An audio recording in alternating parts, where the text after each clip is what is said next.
All right, everyone. The Centennial School Board meeting is called to order at 6:29 p.m. on Wednesday, November 9th, 2022, and a quorum is present. Good evening and welcome. The agenda for tonight's board meeting has been distributed in board book. Are there any corrections needed? Hearing none, can I get a motion to approve? Motion to approve the agenda as presented. I'll second. Excellent. All those in favor, raise your hand and say aye. Aye. Unanimously passed the agenda. At this time, I would like to call on Superintendent Owens to introduce our guests. Great, we've got two guests tonight. One is here virtually and one is here in person. The first person that we'll introduce is Jane Harrington, who I see here. I'm not sure if I see her. There she is. And Brian, if you can pin her so that the audience can see her, that would be great. Welcome. So it is my pleasure to share the selection of Jane Harrington as the newest Park Lane Assistant Principal.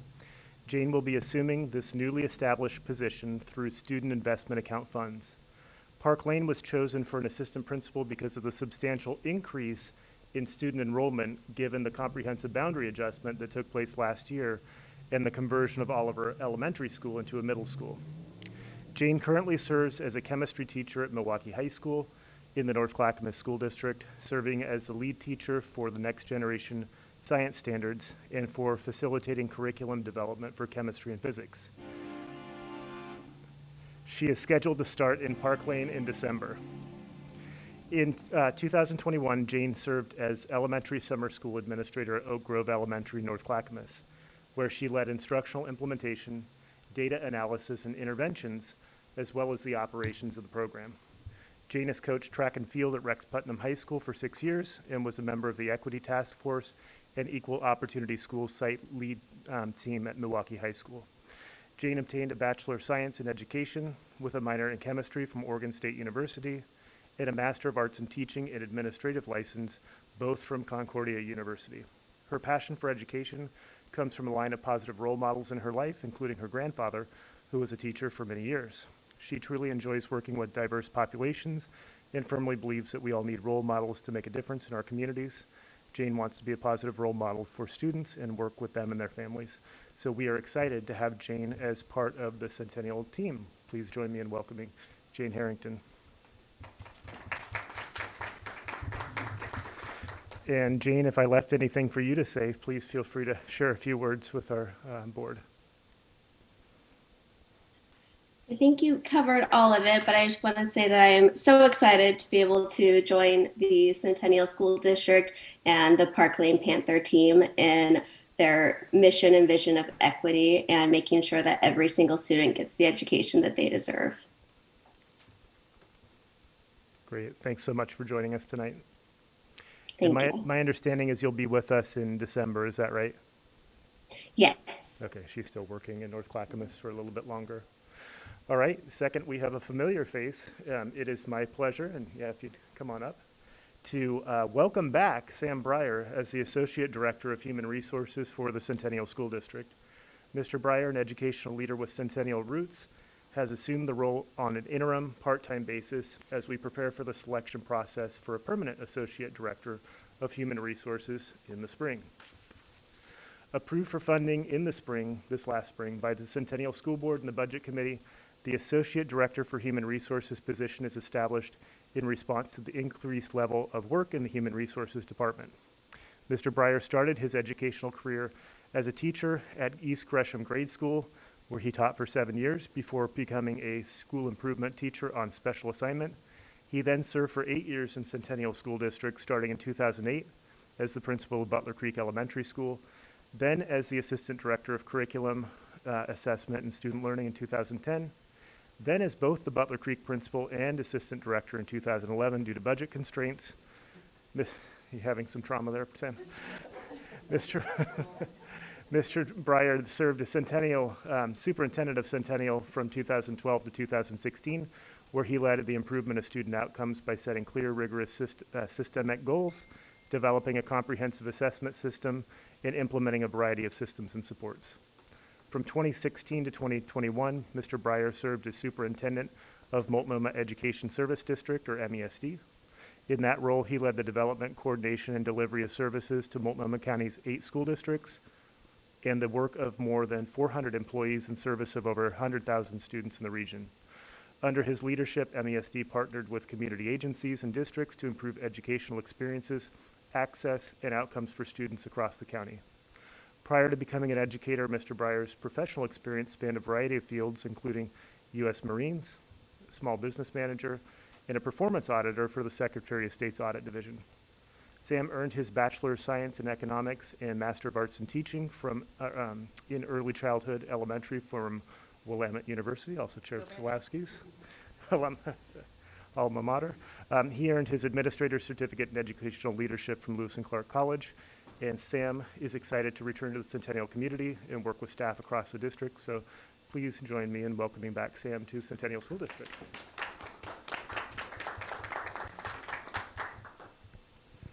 Is this on? There we go. Just wanted to make sure. Sorry you had to sit through the long reading of the whole thing there, but it's great to be back in Centennial. From my last position, I had to step away for a while and support some family members who got ill, so I've been doing that. And it's great to find some free time and free that up, and just sometimes things work out, and I'm incredibly honored to be back here supporting the district I love, enjoying working with Dr. Katsuda, and I've been on the job for about 2 weeks now, just getting connected and plugged back in, and just look forward to learning more and supporting the great things Centennial is doing, and thanks to all of you board members for your leadership. Thanks so much. And on a personal note, Sam's been a mentor for years. He plucked me out of a third grade classroom in another district to become principal of Butler Creek Elementary School after he assumed the superintendent position. So it's really a pleasure to have Sam back working with us, and appreciate his service. Thank you so much. Welcome, Jane, and welcome, Sam. We're excited to have you join our team. So the minutes from the the minutes from the previous board meeting have been distributed in board book. Are there any corrections needed? Hearing none, can I get a motion to approve? Motion to approve the minutes from October 26th. Second. All those in favor of approving the minutes from the previous board meeting, raise your hand and say aye. Aye. Aye. And once again, we have a unanimous vote. The meeting minutes have been, will be logged. So nothing has come in from the messages, from the emails that I've seen from the public forum. So we will be moving on to reports. Thank you. And let me pull up my agenda here. Where did I go? There it is. See who's got the first report. I believe it is our student report. Representative report. Edwin, please join us and share. Switch over to the presentation. Do screen sharing.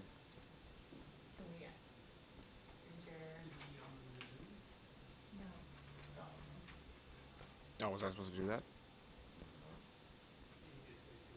Oh.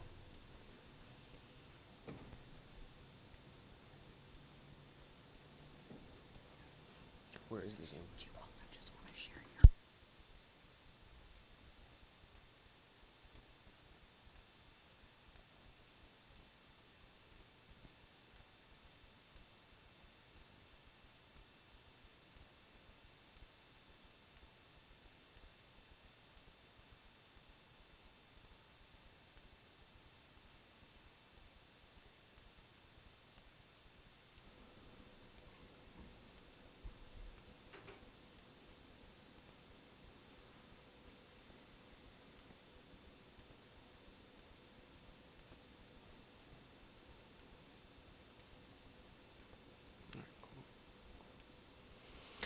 Well, good evening, everyone. I just want to first begin by saying it's good to see all of you. Sorry I missed the last meeting. But first thing on the report this week are the upcoming events here at CHS. On November 17th, we will be bringing back the talent show. We missed it last year due to a lack of people signing up, and I think also with the pandemic may have also affected people signing up. So acts will be performed at the show. Parents are welcome to come and just see students perform their various talents. The film festival returning in February 2023. They just begun planning for it. So students are able to create short films that are approved by the school and then presented at the festival. On November 14th, we will begin the hygiene drive, which will be replacing the canned food drive. And this year, we're requesting that students bring in any hygiene products such as toothpaste, toiletries, and feminine products, things such as that. On November 18th, we'll be having our assembly for fall sports recognition, and then, of course, other student council announcements such as the hygiene drive and film festival, promoting things going on in the school. On November 15th, Student Council will be hosting a student focus group talk with the head of the nutrition services at CHS to get student input on the food served in the cafeteria and ways to improve this food served at the school. Moving on, I was told that you guys requested a list of all the clubs available at CHS. So the clubs not affiliated with SUN are FBLA, Future Business Leaders of America, NHS, National Honor Society, REAP, which focuses on building future leaders in our community, Thespians, I'm not too sure what that is, HTAC, Human Trafficking Awareness Club, Film Club, which focuses on film analysis and film creation, Key Club, Mesa Club, and that is all for the clubs at CHS that are not affiliated with SUN. And then the SUN clubs, we have, of course, SUN, Homework Tutoring, Video Game Club, GSA, D&D, Dungeons and Dragons Club, Fishing Club, College Possible, and Mecha.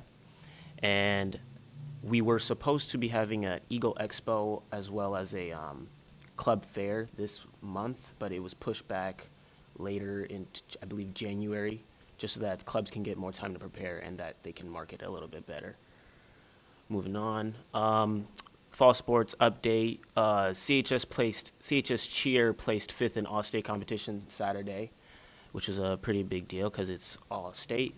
Our men's soccer team made it to the quarterfinals and played against LaSalle on Saturday, but unfortunately lost a really close game to the reigning state champions.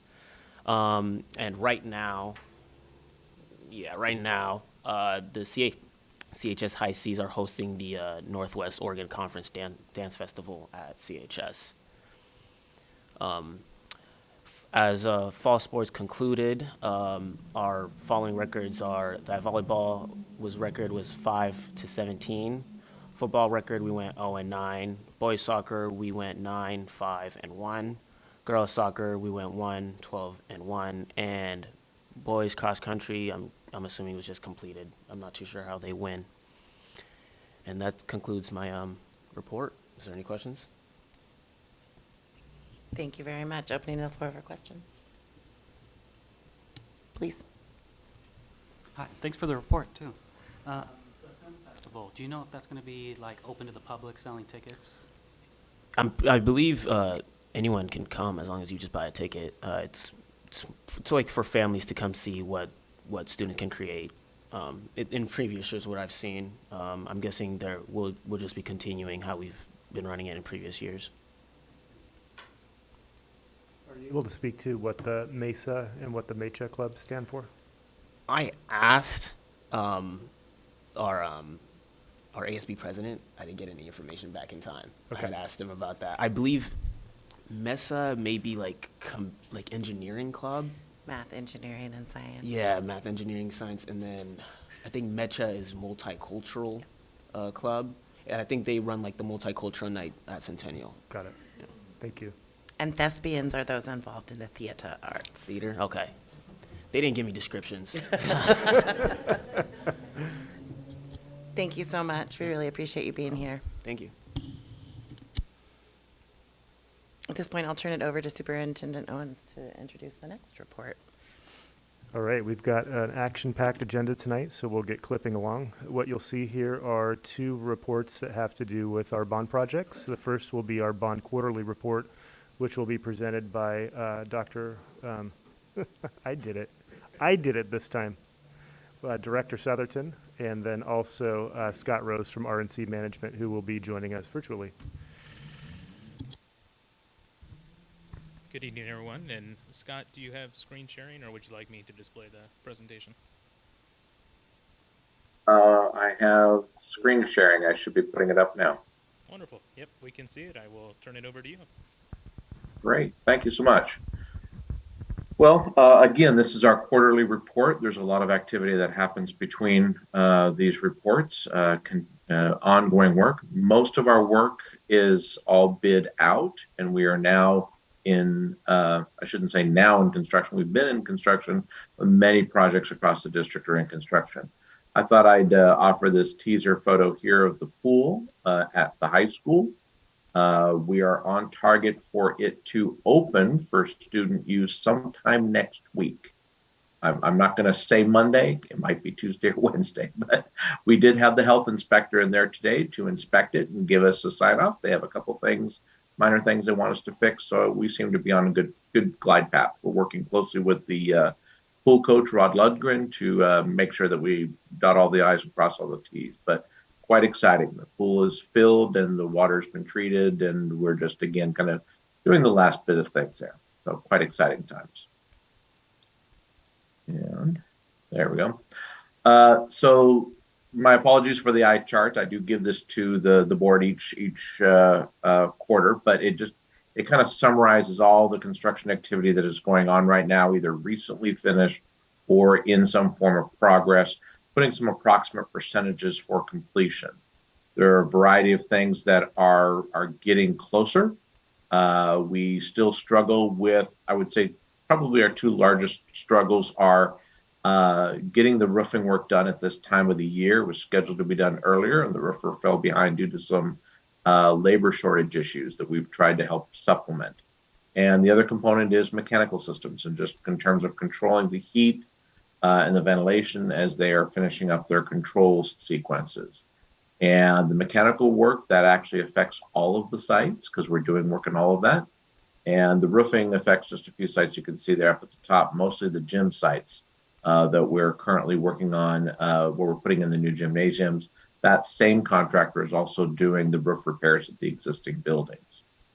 Butler Creek and Pleasant Valley, I noted, as 100% complete because those just finished up recently. A budget summary, and again, I'm giving it to you at a very 30,000 foot level, which is just really the established board-approved budgets in the first column, the encumbrances or the actual contracts that have been let in the second column, and then basically the remaining balance in the third column. I do put projected rather than remaining because I don't want to give you the impression that we have $7 million to go spend.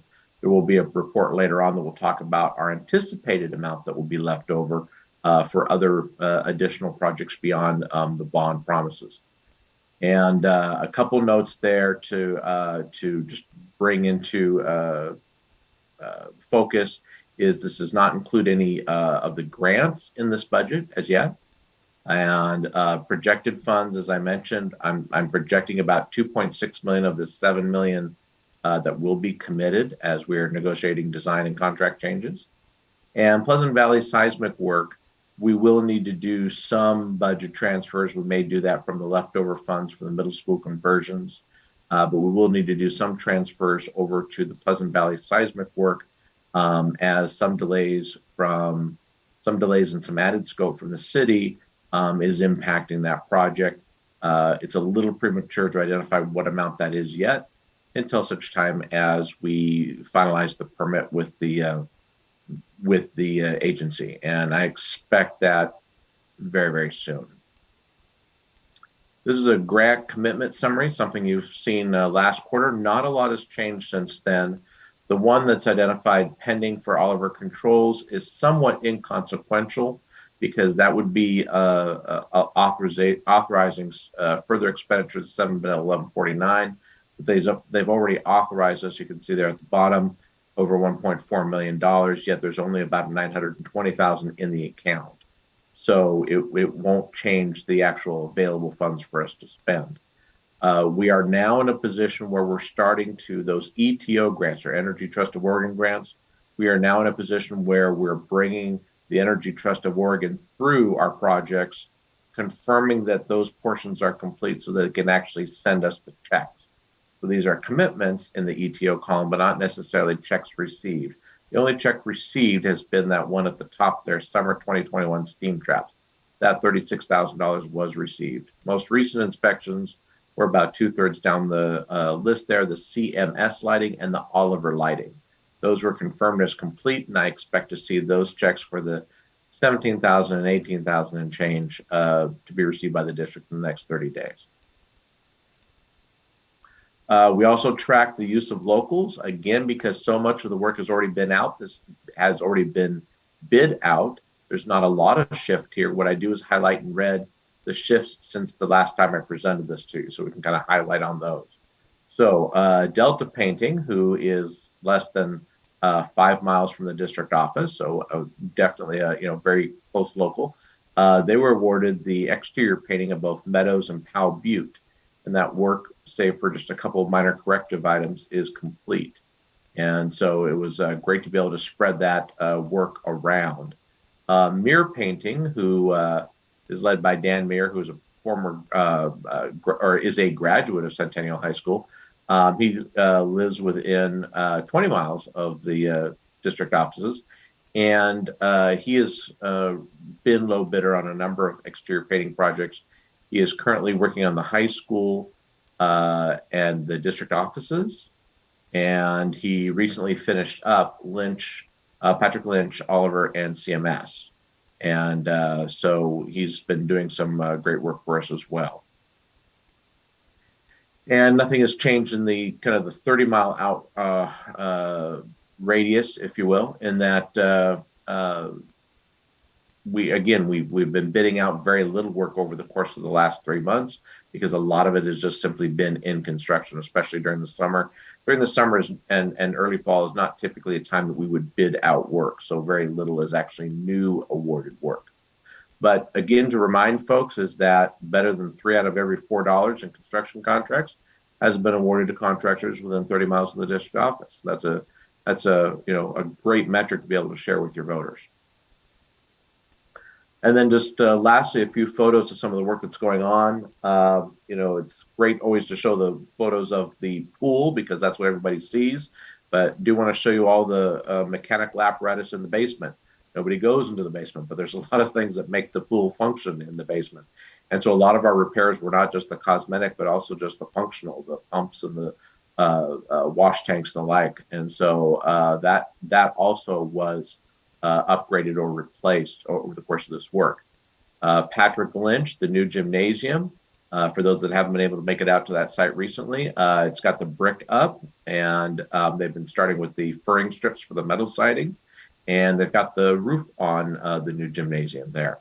And on the interior, all the wallboard is up and the wallboard is painted. And so we're planning on wood flooring arriving within a month. And that space will be heated and acclimated, and we'll get wood flooring going in early December. So exciting times there. Park Lane, as I mentioned, tied to the new gymnasiums are also roof repair projects. The contractors had some struggles with the roof area, so we've had a couple incidents of some rain that has gotten in. We've been working with the contractor to tighten up their protocols to make sure that they are addressing any open spots each evening and preventing that from getting inside. So that continues to be an ongoing conversation with the contractor and additional due diligence to make sure that those things are happening. And where there's failures, we ask them to tighten up their protocols. So that continues to be an ongoing source of discussion. Powell Butte, as we've shared in the past, the Powell Butte Gymnasium is running about a month behind the other gymnasiums, primarily because we had discovered septic tanks that needed to be removed and mitigated prior to actually doing the construction. So it's lagging about a month behind the others. But wallboard has started going up in there. This picture was last week, so we moved pretty fast. Meadows, that wallboard is up, that is taped, and they have started to paint the wallboard in Meadows as well in the new gymnasium. You can see the mechanical systems up there. What you may not be evident is in that photo is way up high on the ducts. You see that something looks like green plastic over the grills. We specifically cover the ends of all the grills, so as we're doing sanding of the wallboard, we don't get dust inside the duct system. We want to keep those as clean as possible, and we'll still flush and clean those at the end of the job, but that just makes sure that we're keeping the systems really clean for your use.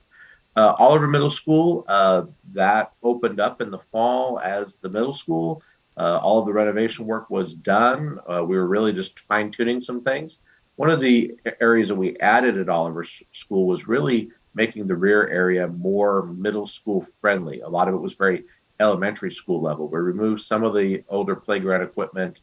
We kept some of it that's still relevant to middle schoolers. We replaced the pavement. We added some fencing areas to sort of direct where students spend their rec time. Some additional sports equipment was purchased, more loose equipment for the students' use. And these here are 3 benches that were also added. It's not accidental that they're black and yellow, as that's the new colors for Oliver, as the Oliver Owls. So, Pleasant Valley looks a lot like this picture that you're seeing here in the upper left. Due to a number of city delays with the permit issuance, the permit is going on 7 months without issuance, and which is unheard of. We have been working with, partnering with the city to, 1, try and get this permit unearthed, but 2, in absence of a permit, is getting what we call courtesy inspections from the city. Courtesy inspections meaning they don't have a permit to file against, so they're coming out and they're doing inspections to allow us to continue the work.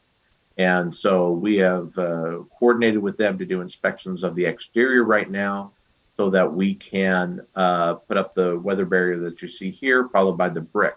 Brick installation has started on the back side, on this side that you're looking at right here on the playground side. Again, we moved pretty fast. This photo was last week. We've got brick going up this week. And then lastly here, I have Centennial Middle School. I had shown you that work was also done. I believe there's some tours through the middle school. This is in the media center. The murals were something that were back ordered, and they were installed in September. So you may have not seen the murals. This is 1 of 2 of the murals, really celebrating diversity and the student. And those were designed by the architect with influence by an on-site committee. So with that, I will stop the share and answer any questions that people might have.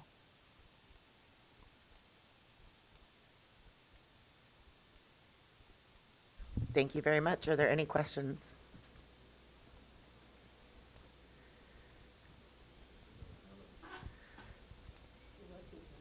Looking good. Yeah, we don't seem to have any questions for you. Thank you. Thank you. Thank you, Scott. All right, next up, we had a facilities plan update committee commence work in the fall. There were 3 meetings that were conducted. There were a range of voices that were a part of that, and we're going to have Director Southerton stay up here, as well as Karen Montevino, who works with DLR Group.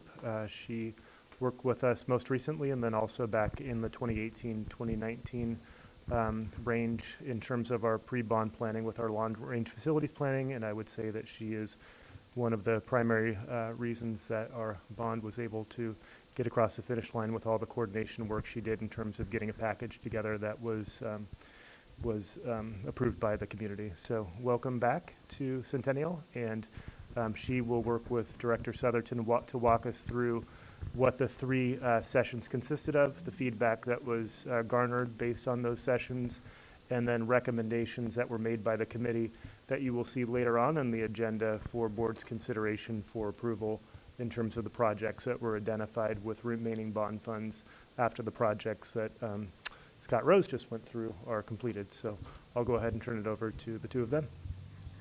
Excellent. Thank you, Superintendent Owens, and excited to have Karen here from DLR. As Superintendent Owens said, it's been very instrumental in the planning of the bond project, but also helping us engage with our community to look what else is going on or what else needs to be done and other considerations. So really great to have her tonight. And as we said, we're here, as Superintendent shared, Owen said, shared, we're here to provide you with an update and share some exciting news about what's been done and what some possible other projects are. So I'll share with her, pass it over to Karen now.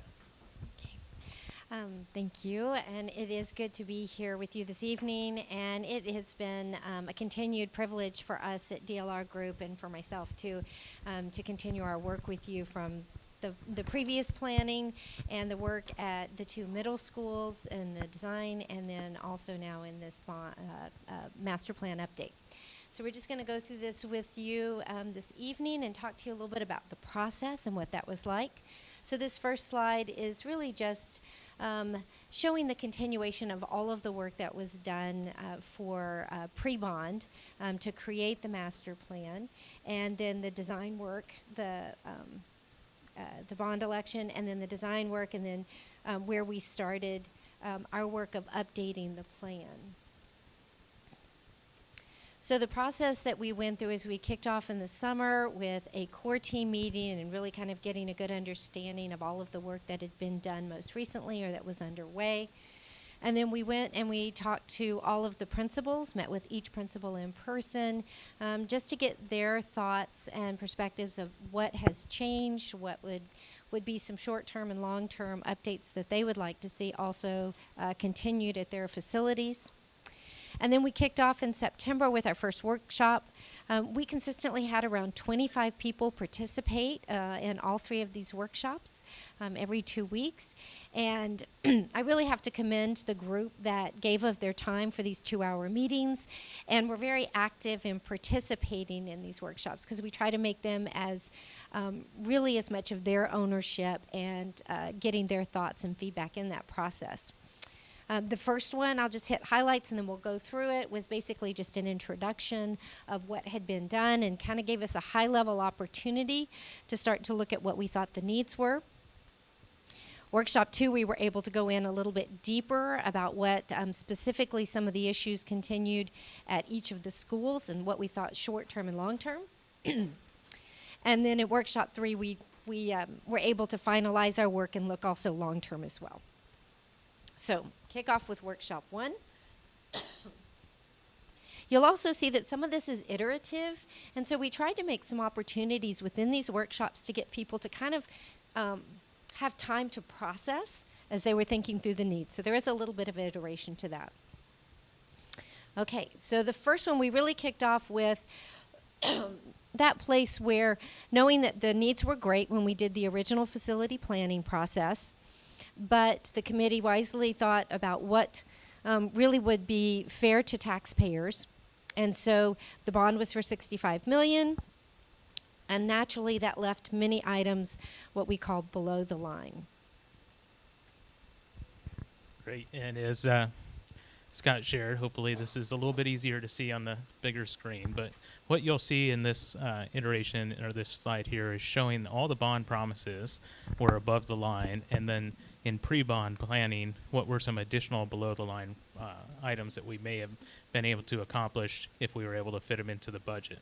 So I'm pleased to say that we are able to complete all the bond promises, keep all the bond promises that we kept, as well as addressing some additional aspirational items, such as fire alarm and intercom replacements, tennis courts, energy efficiency upgrades to schools, and resurfacing tracks. You will notice that there is a turf field check mark there. That you can note in the parameters, is with non-bond funds. So the turf field upgrade, although it has a check mark, I want to point out that that is being done with the surplus property funds that the district had with the board reserve account. Just noting, though, that it was a project that was something we were going to be able to achieve through other monies. So very excited that we can keep all the bond promises, do the middle school conversion, build the 4 new gymnasiums, take care of our roofs, take care of our HVAC and mechanical, do safety and security improvements at every single site, upgrade key fire alarm and intercom systems that need to be replaced, upgrade our co-curricular facilities, and support our students. this is a slide illustrating the projects we were able to do at Centennial High School as part of the bond process. So repairing boilers, heating units, and adding boiler controls, repairing the heat for the gymnasiums, repairing fire and intrusion systems, repairing critical roofing, gym floor refinishing, as you saw earlier in our quarterly bond report, repairing, basically rebuilding the pool and pool decking and mechanical systems, relocating the tennis courts, which were deteriorated greatly from being built over the Bull Run Reservoir and just many decades of use, adding secure vestibules for the safety and security of our staff and our students, adding security cameras, and improving site drainage. We also, by the approval of this body and the Bond Oversight Committee, added the track resurfacing, and then, as noted with other funds, we're doing the all-weather turf field and the stadium seismic improvements and exterior paint at Centennial High School. And as Paul has mentioned, so we went through every school, all 9 schools, really just as a baseline of these are all the things that we were able to accomplish that were promised to the voters, and this is also what was accomplished in addition through just really good management and stewardship of funds. And then also what some of the other funding sources had allowed the district to also improve. And once we had that baseline, then we could start to really live into our charge as a committee and look towards the future. Because our charge as a committee was first to advise on what our recommendation was for the anticipated surplus of $4 million.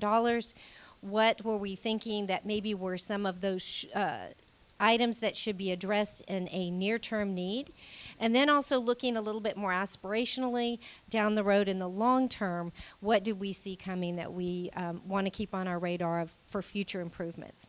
I will preface that all of this is with the knowledge that most likely the near-term items that might be accomplished in 5 years when the current bond falls off the rolls, you would go through another facilities master planning process, a very thorough one, similar to what we did 3 years ago, to really establish those budgets. So those are going to be high-level looks. So the other thing we wanted to do, I think I jumped on your slide. That's okay. I'll let you do this one. So during the process of bond work, once you open up walls, once you open up systems, when you get into things, after 3 years have passed since the pre-bond planning and actual construction, logically other things come up when you're working with 60-year-old buildings and working with highly complex systems. And through the bond process and interviewing with principals and talking with others and just observations, we identified some additional items that could be done. And so those are shared on the slide, and we'll discuss them further on, but Tier 2 roofing replacement and repair at the high school was identified as a need that would need to be done before a future bond could be passed. Intercom was repaired as part of bond scope at the high school, but it is an aging intercom system, and replacing it to updated standards like we have in 6 other schools makes sense as well. Adding individual student bathrooms for the use of and safety of our students. We have individual student bathrooms at all our schools, but on a per capita basis, we have much fewer at the high school. And so students use those bathrooms for a variety of reasons, and having an individual option is identified as a need. Fire alarm replacement, again, we did repair the fire alarm as part of the base scope of the bond projects. But audible alert fire alarms are now the standard, and we had replaced the 6 fire alarms in the school district, and this is the next one that would be on the list, and it would have audible alerts when there was a fire rather than just the strobe and the bell. It would tell folks there's been an alarm and they need to exit the building, and it would be updated again just to make sure there's not any zones that aren't covered or more reliable in the future. So. District-wide lighting, additional window and door replacement. You'll see ESSER and parameters there, or parentheses there, that has been identified in the board-approved budget and also in our ESSER planning, or the emergency elementary and secondary school emergency relief funds. The American Recovery Funds are also known by. Hazard reduction and ventilation improvements are allowable uses and part of our plan. So you'll see ESSER in parentheses on both of those. Cooling at the middle school, Centennial Middle School, 2-story addition That building by far gets much warmer than all our other classrooms in the district and was identified as a need that was not able to be funded in pre-bond planning. We didn't know that we would be able to potentially do that, so additional needs. And then opportunities to look at Butler Creek roofing for maybe some further repairs. It's in good shape. We already did some repairs, but there might be a little bit more that could be done there as well. And through the principal listening sessions, which I'll let Karen share, we learned even more. Certainly. Having talked to each of the principals, we then synthesized everything that we heard, and we're kind of looking at some of those common themes that most of the principals actually were identifying. Outdoor areas and playgrounds and covered play areas and outdoor learning spaces. As always, safety and security rises to the top for everyone. So site lighting, and you'll see that repeated. So more parking lot lighting for safety, especially in these darker months of staff and students going out in the dark, having more light. The ability to connect with the community, so reader boards came up, and community access to spaces, again, restrooms, from accessibility to all user, and then also just refurbishment and refresh aging bathrooms. Continuing the work that had been done on the flooring, expanding that in the various schools, as well as HVAC is always usually a big issue. So those were some of the common themes that we heard from the principals. So from there at Workshop 1, we asked, we broke into table groups, and we asked a few kind of overarching questions to allow them to start to kind of process what they'd heard so far, and to start to think, what do they think were some of the priorities and some of the issues that they might be hearing from other people that should be addressed.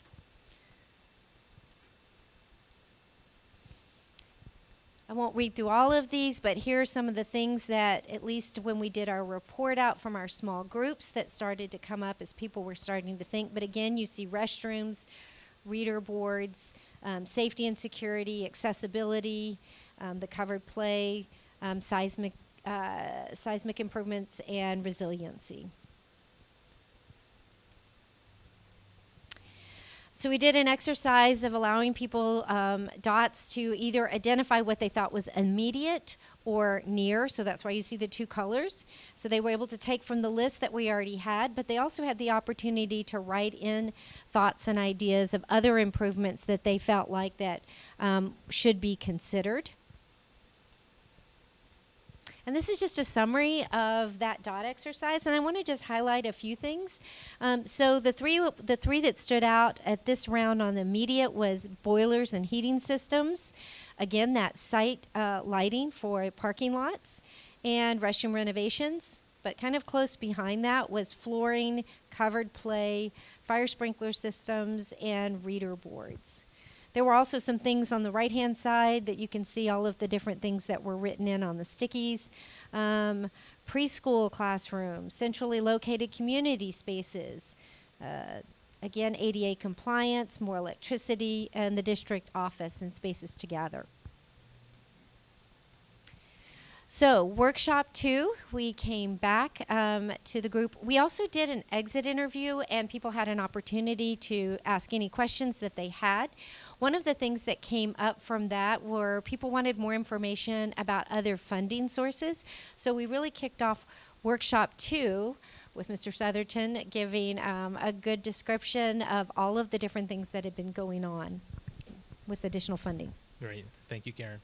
And it is important to know that we look at district needs as a holistic view. What are we able to do with our operating funds, with our maintenance department?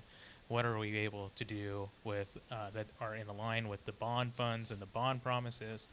What are potential projects for the board reserve account?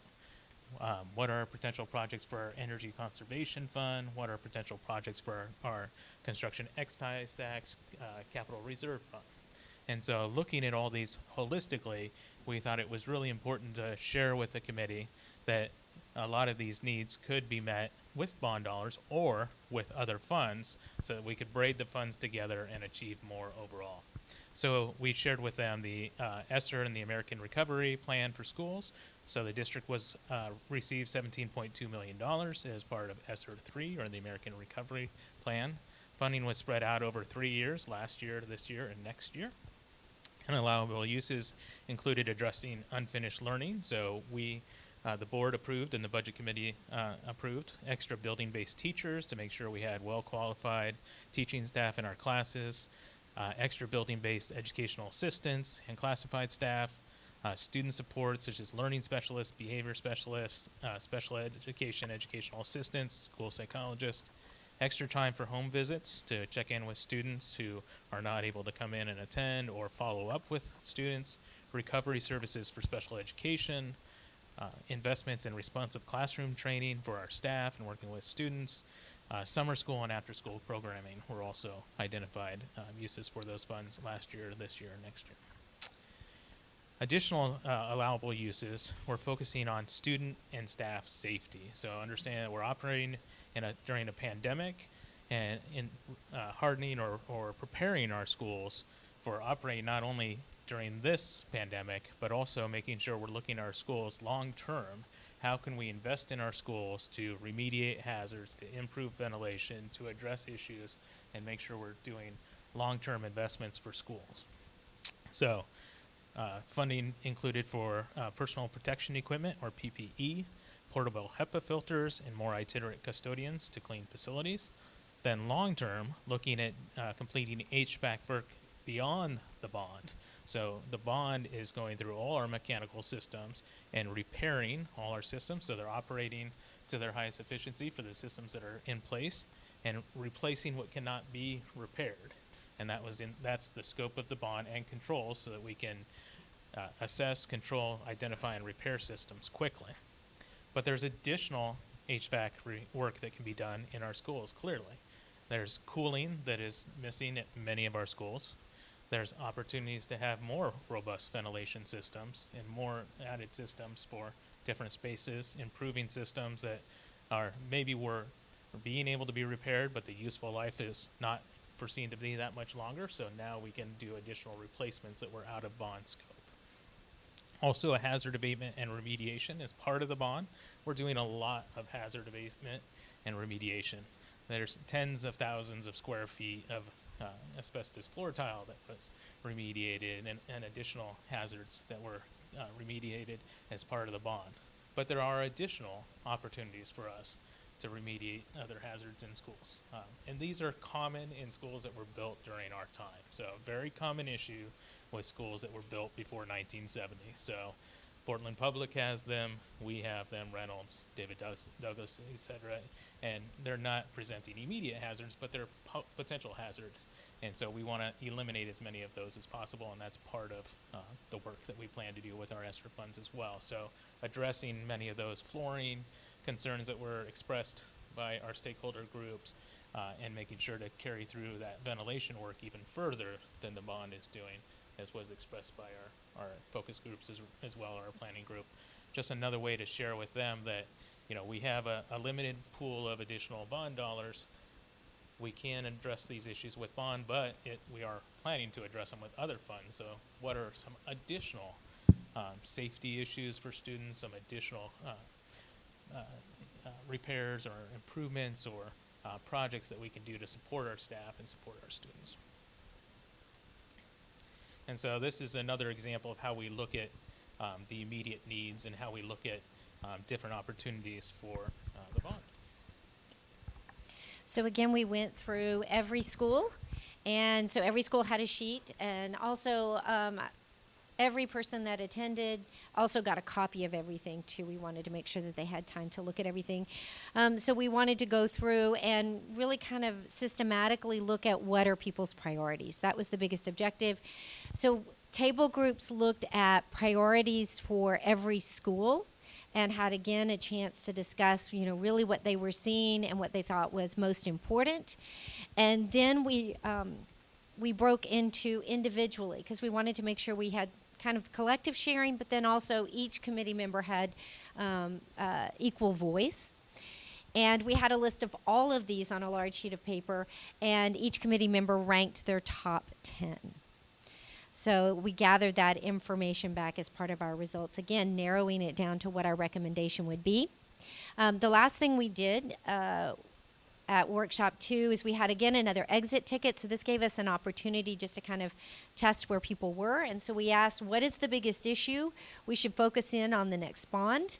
There's always a next bond, to help all students be successful and to strengthen our community. So we kind of just wanted to know where people's heads were on this. And I think the next slide really kind of gives, was the synthesis of what we heard. But again, people were very focused on how do we continue to maintain facilities?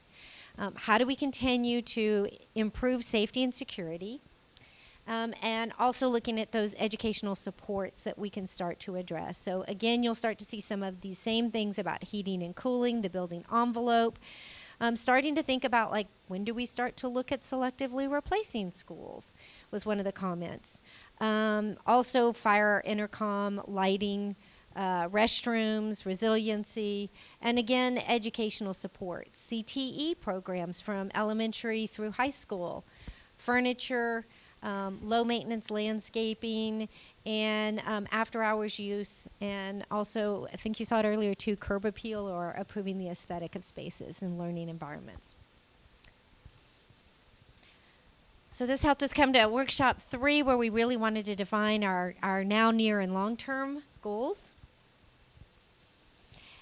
So we brought back to the committee just what was that list of prioritization, and we actually used what was the individual priority list that everyone had said, and we just ranked them and gave the school and the different projects what the estimated cost we thought would be, and just kind of, again, drew a red line and saying, okay, this is basically the $4 million dollar mark, so we're trying to hone in on that. And then we had a great, robust discussion about these items and some straw polling, and we got to what we are recommending as a committee. Excellent. So, as Karen said, there was deep and robust discussion about each of these items and how they are ranked. So, looking at the ranking, the individual rankings, these were the members of the committee, and they would assign points if this was my first priority, my second priority, if where this would fall down on the list, and what would we recommend we do. And then we got to convene again for meeting 3, and we just really opened it up to the participants and kind of shared those findings with them, and then had a really good discussion about what is it that we're trying to accomplish with these individual votes, because you could see exterior lighting, for example, came up often, but it didn't always come up in the same order. You could maybe see somebody who had a student that attended at Pal Butte, maybe Pal Butte exterior lighting was ranked higher than another school, you know, or that's just how they came across it in the vote. But really what they were saying is, we want to focus on exterior lighting district-wide. And then there was an opportunity to have a pretty rich discussion about roofing, and the fact that we do still have some tier 2 roofing that needs to be done at the high school that may cause us an issue, likely cause us an issue before a future bond could be passed. And just the conversation that your outside building envelope, or your roof, and your preventing water intrusion protects everything below.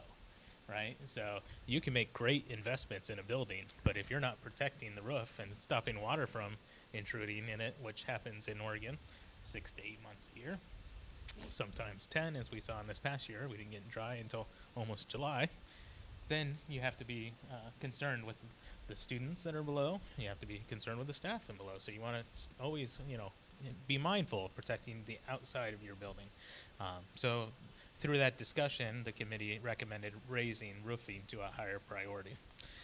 They also, as noted, recommended the 2-story cooling for the Centennial Middle School, the Centennial High School intercom replacement, Butler Creek boiler upgrades, targeted exterior lighting for improved safety. The conversation was, we would like to have an assessment done in all our schools, not just pick our favorite school or where we're familiar with because we drive by it or we live close to it. We'd like to have an assessment of all our facilities done, and then do targeted exterior lighting improvement to make sure that our campuses are warm and welcoming for after-school events, for parent-teacher conferences, for performances, for co-curricular events. And even now in the winter, it gets dark at 4:30 in the afternoon. That's middle school dismissal time. And so we want to make sure that for safety and for welcoming, we want to have exterior lighting robust at our locations. And then again, making sure that we had sufficient individual user bathrooms at all our schools. All user bathrooms support students in a variety of ways. So there's students that go to work, have co-curricular events after school and need a place to change. It's a student safety issue. It's a student comfort issue. So many students may not feel comfortable in a multi-use bathroom or prefer an individual use bathroom. And it's common practice, and it's recommended by the Oregon Department of Education in new builds. And you'll notice, or you'll recall, that we're doing 2 individual bathrooms in all the gym sites as well. But Centennial High School does not have those because it's an older building or has many fewer of them for their 1,600 students. So it's identified as a need. And then lastly, they had the another below the line. We wanted to establish part of the committee, so we would share with the board and the bond oversight committee now.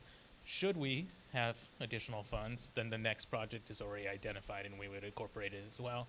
And again, that was replacement of the Centennial High School fire alarm system, which is operating, is functional, is doing its job, but would be next for our systems to be upgraded regularly. So it would be a good opportunity to do it now due to the cost, due to the large-scale nature of doing such a project. Doing that with a project manager, with the contractors that we have now would be much better for the district to facilitate than down the road when we're not doing all this construction and projects. Great. And then I will turn it over to Karen for the next slide. Okay. So then we organized in our kind of what we saw were the near-term needs in the next 5 to 7 years, and looking at many of the things that we had discussed that were not on that immediate list. And again, they fell into the 3 different categories of maintaining assets. So here you can see, again, door and window replacement, siding replacement in targeted areas, interior refresh, flooring repairs, casework replacement, additional HVAC, cooling where we could do that. So those were all some things that were identified to be considered for maintaining assets. And then again, safety and security, so continuing fire sprinkler system improvements, again, restroom upgrades, continuing with lighting, intercom, and fire alarm, improving drop-off and pickup was definitely an issue, and select security fencing in a couple of key places. We talked about emergency power and generators, parking, drinking fountain upgrades, and then locker room upgrades at CHS. And then additional educational support. So again, those digital reader boards, landscaping. I won't read through all of these, but some sound system improvements at CHS Theater and Gym. Again, the covered play and outdoor areas. And that's not elementary. That's also at the middle school level. So there was definitely some conversation about how we serve our middle school students in that way. Furniture and equipment replacement were obsolete. So that is probably one of the least expensive ways to impact education and provide differentiated learning experiences, and personalized learning is actually through furniture. Again, we also talked about some acoustical improvements at the theater, CTE space improvements, collaboration spaces, and continued with technology upgrades. So those were some things, and looking at some initial costs, there's a lot of that could be accomplished within a bond, say, in 5 years, that it looks like you would be able to achieve without an increase in taxes if you did a continuation bond. That could generate between 30 and 40 million for that, and so there's a lot of this work that could be accomplished in that time frame. So also at Workshop 3, we also talked about long-term. So we started to get a little bit higher up and a little bit more visionary, and making sure that we also, while you're always improving the things and maintaining your buildings, you're also looking aspirationally of how we can improve education, which is exactly what you did in this last bond as well. So with the gyms and with the middle school programs. So we also were looking long-term. So again, some of these things that we've all already discussed, but these were some big topics that we put to the different table groups and asked them to discuss and what they thought. And then we did a report out. And in the next slide, we just kind of highlighted the ones that we were hearing repeatedly by the different table groups, but career and technical education, accommodating early learning, making sure the spaces are welcoming places for all, and student support services, flexible furniture. But the one that was consistent actually for all of the different table groups was schools as a community hub, realizing that that's what defines this area as the Centennial School District. And how do we make sure that as we're doing all of these things to maintain our assets and provide safe environments, how do we also make sure that we continue to support our community as the hub?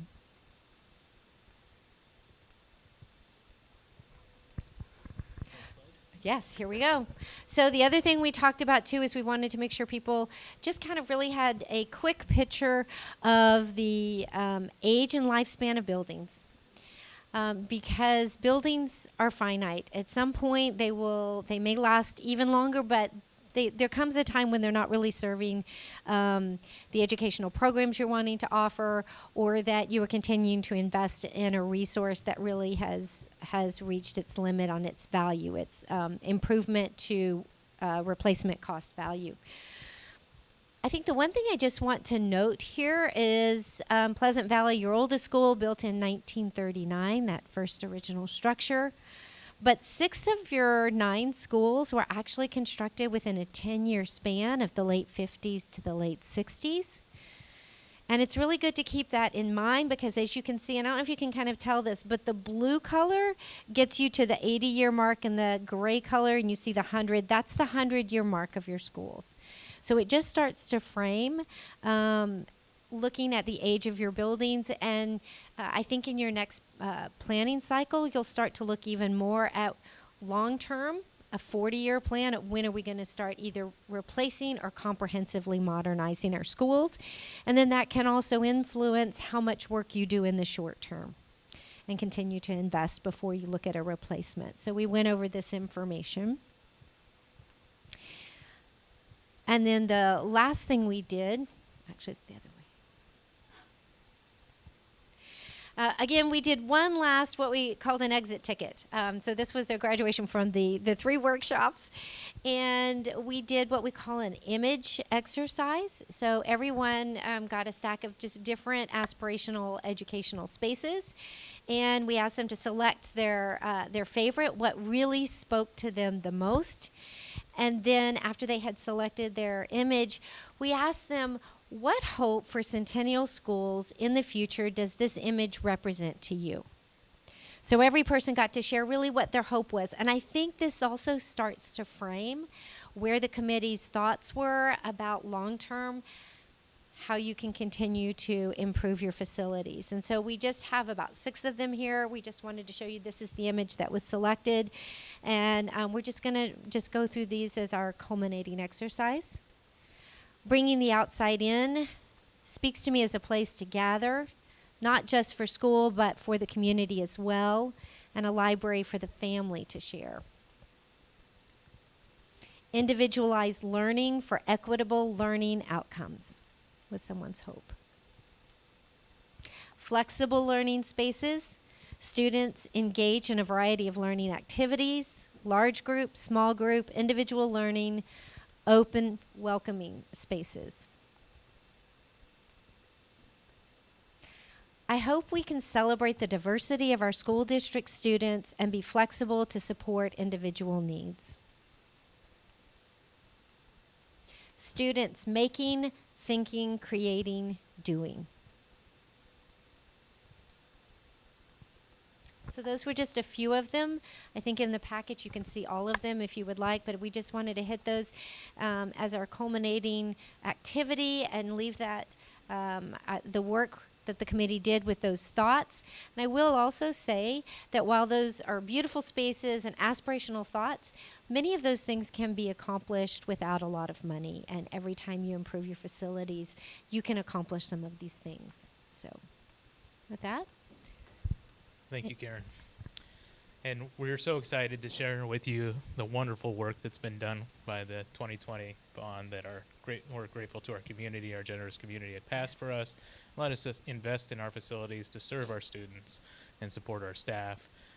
Some aspirational items that we hope to work on in the future as well.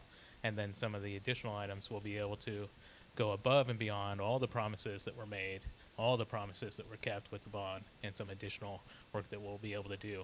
And I welcome any questions you may have. Thank you very much. That was great. Are there any questions from board members at this point in time? Director Lynn?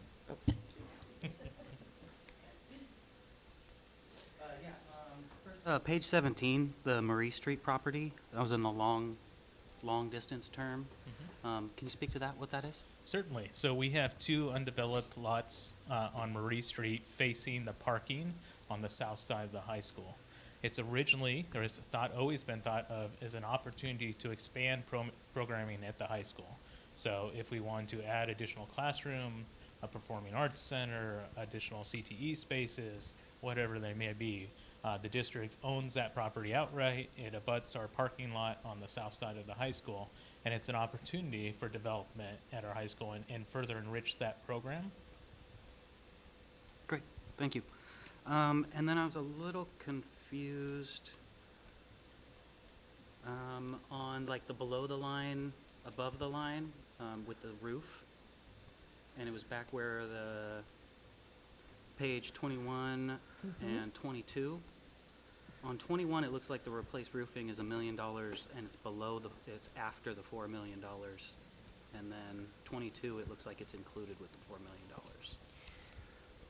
right. So when we originally did the exercise, the roofing was not part of the discussion, and that was realized after the committee had done their polling and ranking. So in honor to respect what the committee had done and what they had ranked, we showed on that slide what they had voted on, and we used that as a basis. And then we brought that roofing issue into the discussion at workshop 3, and so that's what brought it up above the line. We also, as you notice here, we don't have the dollar amount specifically. We don't have those, as Paul was saying, all of the different schools that had been discussed for instance, the site lighting. So we have that kind of bucketed as a group and don't have that dollar number assigned. So that also allowed us to move that up. Oh, okay. Is that kind of like is that in addition to the 4 million? Is it squeezing out some of this stuff on page 22 or page 21, or a combination of both? Yeah, I think that's a great question. As Karen said, it was really, we were updating the presentation for the committee, and it unfortunately was omitted when they had an opportunity to vote. And we realized that when we were tallying the votes. And so we wanted to provide them at meeting 3, we wanted to provide them the feedback on what they voted for as an individual, and then also share with them this additional item that was accidentally omitted, and then give them an opportunity to discuss it and really see. Now we saw things as individual. Now what's the group consensus, right? So having an opportunity as an individual, but then also having robust discussion. So, David, if you were at that meeting, we might have said, David, what items did you vote for, and what do you think about the other items that have now been proposed? And then people reflected and said, wow, that's, tell me why you voted for that, or tell me what your thoughts were on that. I want to consider that. I didn't have that in my vote. And it was really robust in discussion by the committee. We were not voting members of the committee. We were just there to present information. And so it was through the committee discussion that the finalist was formed. It's not a question about process. I'm just trying to look at the line or see like. It's the fire alarm. It's the fire alarm at CHS actually dropped below the line and the roofing moved up. So that was kind of what happened. Totally explains it. Thank you. Thank you very much. Director Hard, yep. My only question, I know the answer, but just for formality's sake, could you explain the Tier 2 roofing? Yeah, absolutely. I'd be happy to. So we have thousands and thousands, tens of thousands, hundreds of thousands of feet of roofing in our district, right? We have almost 1 million square feet of buildings that we're responsible for maintaining in the district. looking at the roofing and assessing what was to be done in pre-bond planning, we targeted the most severe areas, or what we would describe as tier 3 roofing conditions. So immediately leaking, at hazard of deteriorating more, needed to be addressed right away. We were able to achieve that at every single school with the bond planning. And we actually, once we got into it, did some adjacent areas as well, because once you start pulling back the roofing and you see rot or you see other issues, we can't say, well, we need to stop here. We had to keep going. So we did some adjacent areas as well with the existing funding and with the existing bond scope. Tier 2 areas are areas that pose a threat to us to become tier 3 issues in the next, say, 2 to 5 years. They may not be actively leaking today, but they're at threat of actively leaking in the near future. This is an opportunity to take care of them now so that we have all immediate, short-term, and interim-term roofing taken care of as part of this process.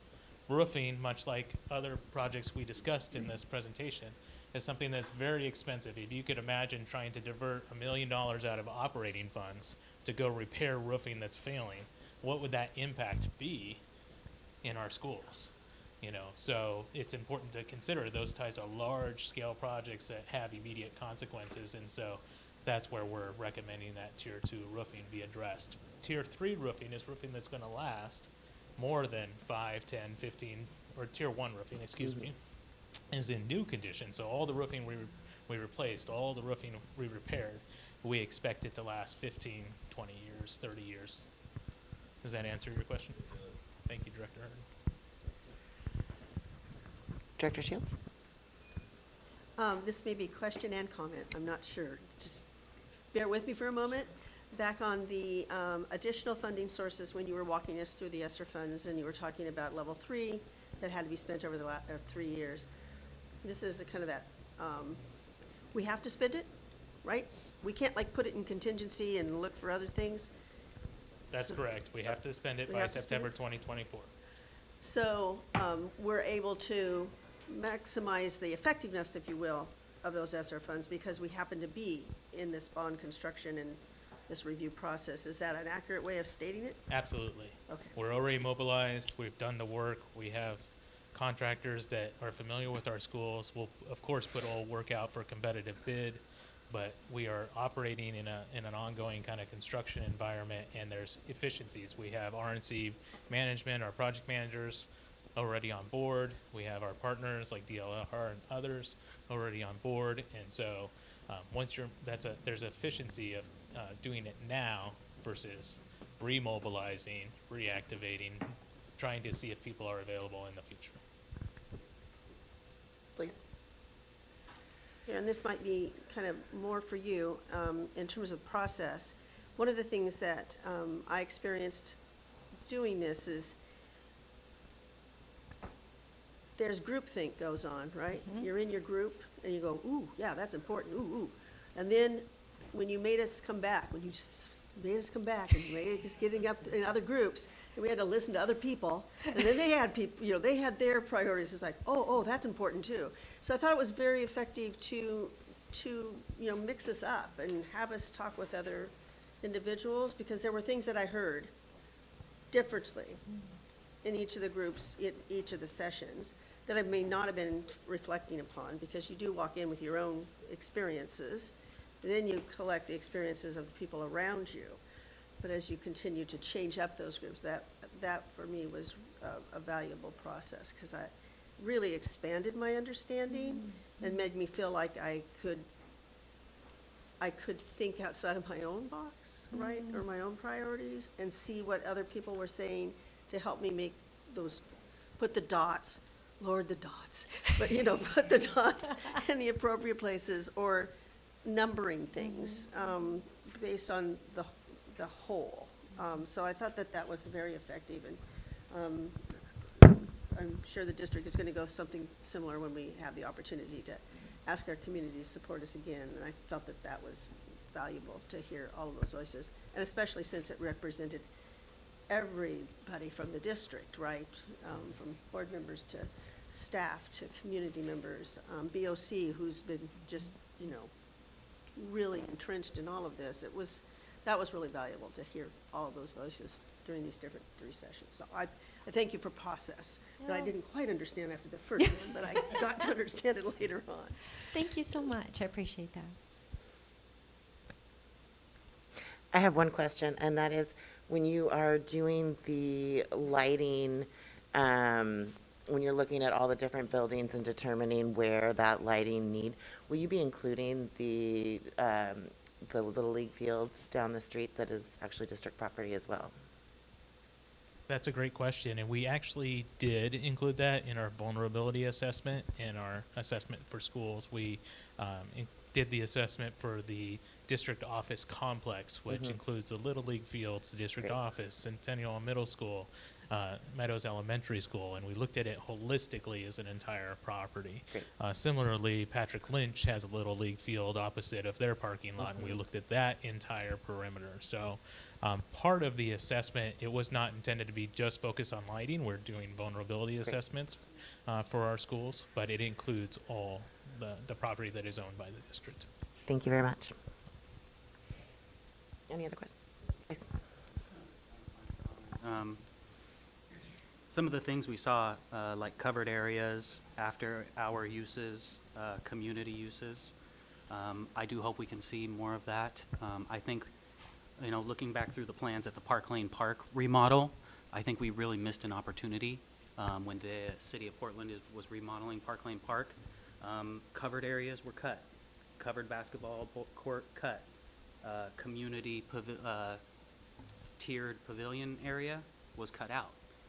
So I think we really missed an opportunity to fulfill some of these things that people are asking for when we didn't work together with that park that's right next to 2 of our schools. Thank you. Please. You touched on one of the 2 things that I'd written down, the vulnerability assessments, so thanks for that. The Butler Creek boiler upgrades, did we speak to the obviousness of that's our newest building? Why would we need to be replacing a boiler there? We didn't touch on it during the presentation, but it is there is a robust description of each of these projects in the board note, and I'm happy to share the Butler Creek boiler question since you're asking, Superintendent.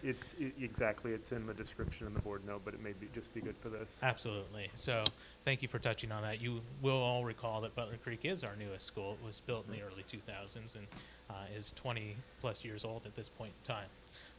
Unfortunately, the boilers that were provided for schools at that point of time were the new type of boilers, and they have a finite lifespan, an expected lifespan of 15 to 20 years. They're not the boilers that you see in many of our schools that were built in the 50s and the 60s and will almost last forever. You just replace parts, you replace burners, and you can continue servicing them because they were built with that intent, not built to be disposable.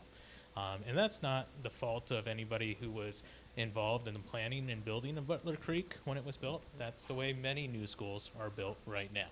And so we've been fortunate to receive more than the expected useful life of those boilers already in 20 plus years, but they are needing to be repaired frequently, and in order to have reliable and robust heating, we need to replace them and upgrade them. And it is a cost and a large project that would not necessarily be able to be absorbed again with our operating budget. So, looking at the tenets of what we provide for our schools as a kind of a facility mindset is we want safe, warm, welcoming, dry schools, right? Those are core things that we're looking at for facilities management. Of course, we want more as well for our schools, but those are basic needs we need to make sure we offer for our students in our community. So this addresses one of those basic needs. Thank you. Thank you. And I know Vice Chair Shields and Directors Harden and Andrews were part of the process. If there's anything that you want to add as far as what it was like to be in the process. Vice Chair Shields already shared a little bit. I was grateful to be part of the process. I really enjoyed, once again, working with the DLR group. It was very collaborative and very, a good mix of people in the room. And I look forward to continued adventures together. And I would like to, thank the community once again for passing the bond. And I would like to congratulate, say thank you to Scott Rose, Director Southerton, everybody involved that allowed us to have $4 million to look to spend additionally versus having the conversation of we're $4 million short. What do we need to not do? So I'm grateful they're short. What do we need to not do? So I'm grateful that we were able to manage our funds well enough where we were able to add on extra accomplishments and extra facilities. I'm not coming up with my words right, but yeah. So thank you to everyone. Excellent. Thank you, guys.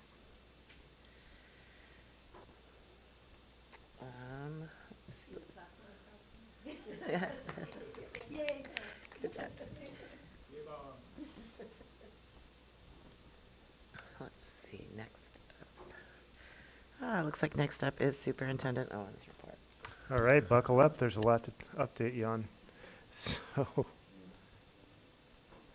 I'm going to have a few slides to start us off about our strategic planning. So strategic planning will be in full swing next week with a variety of stakeholder engagement opportunities. The primary aim between these engagement opportunities is to align all stakeholders on a shared vision, common goals, and a unified direction for our district's educational effort for the next 4 years. Community-wide involvement is vital to the strategic planning process. Therefore, we are designing the process in ways that will embrace the diverse voices of our district stakeholders. With that in mind, I'll take a moment to share information about each activity that will be taking place over the next week. First is our core planning team. On Monday and Tuesday of next week, November 14th and 15th, the core planning team is scheduled to meet. The core planning team shepherds the process from the beginning to the end, maintaining focus, direction, and productivity for the strategic planning process. The committee inspires vision and strategic action. These will be full-day meetings. They're scheduled to take place at each East Hill Church in Gresham. Chair Solowski and Directors Andrews and Lynn are the board members who are liaisons to the strategic planning process. I'm looking forward to working with them as well as the other participants who are planning to participate. At this point, we have 70 individuals who have indicated that they can attend, representing a cross-section of the Centennial community, including staff from all levels, in positions, parents, students, and community partners. On Tuesday and Wednesday evening next week from 4:30 to 7:30, our instructional focus team will meet. This team also shepherds the process from beginning to end, identifying professional practices and instructional approaches and strategies that will enhance the effectiveness of our instructional programs. The instructional focus team shapes the future direction of high-quality teaching and learning. We're expecting 30 to 40 staff representing a range of roles and responsibilities related to instruction to participate in this strategic planning committee. But wait, there's more. Also next week on Wednesday, November 16th, we will be holding our first of 3 student voice team meetings. This committee provides and ensures the focus and action planning are centered on the student experience. The student voice team will consist of middle and high school students, many of whom participated in the student focus groups last month. Finally, yesterday afternoon, I sent personal email invitations to approximately 60 potential members of our alignment team meetings that will be happening in December, January, and February. So there's going to be one meeting each month. The alignment team aligns all stakeholders on a shared vision, common goals, and a unified direction for our district's educational efforts. Participants in this process are key decision makers or opinion shapers from the key institutions within the community, including community-based organization leaders, business and higher education leaders, and governmental entities. I did hold back on about 15 or so invitations for elected officials, which I plan to send by the end of the week since election night probably wasn't the best time to be sending them an email. The OSBA 76th Annual Convention is coming up this Friday, November 11th through Sunday, November 13th. I will proudly be representing Centennial in a couple of breakout sessions that will be held at the convention, reflecting some of the work that we've been involved in over the past couple of years. On Friday, I will be joining representatives from Flow Analytics, as well as our very own Vice Chair Shields for a workshop entitled How to Implement a Successful School Boundary Review Process. On Saturday, I will be working with RNC Management Scott Rose, who you just saw, and Centennial Bond Oversight Committee Chair Rod Betcher for a workshop titled Bond Oversight Committees Provide Your Community a Voice. I believe that Director Shields and, Vice Chair Shields and Lynn are scheduled to attend, so I'm looking forward to seeing both of them there.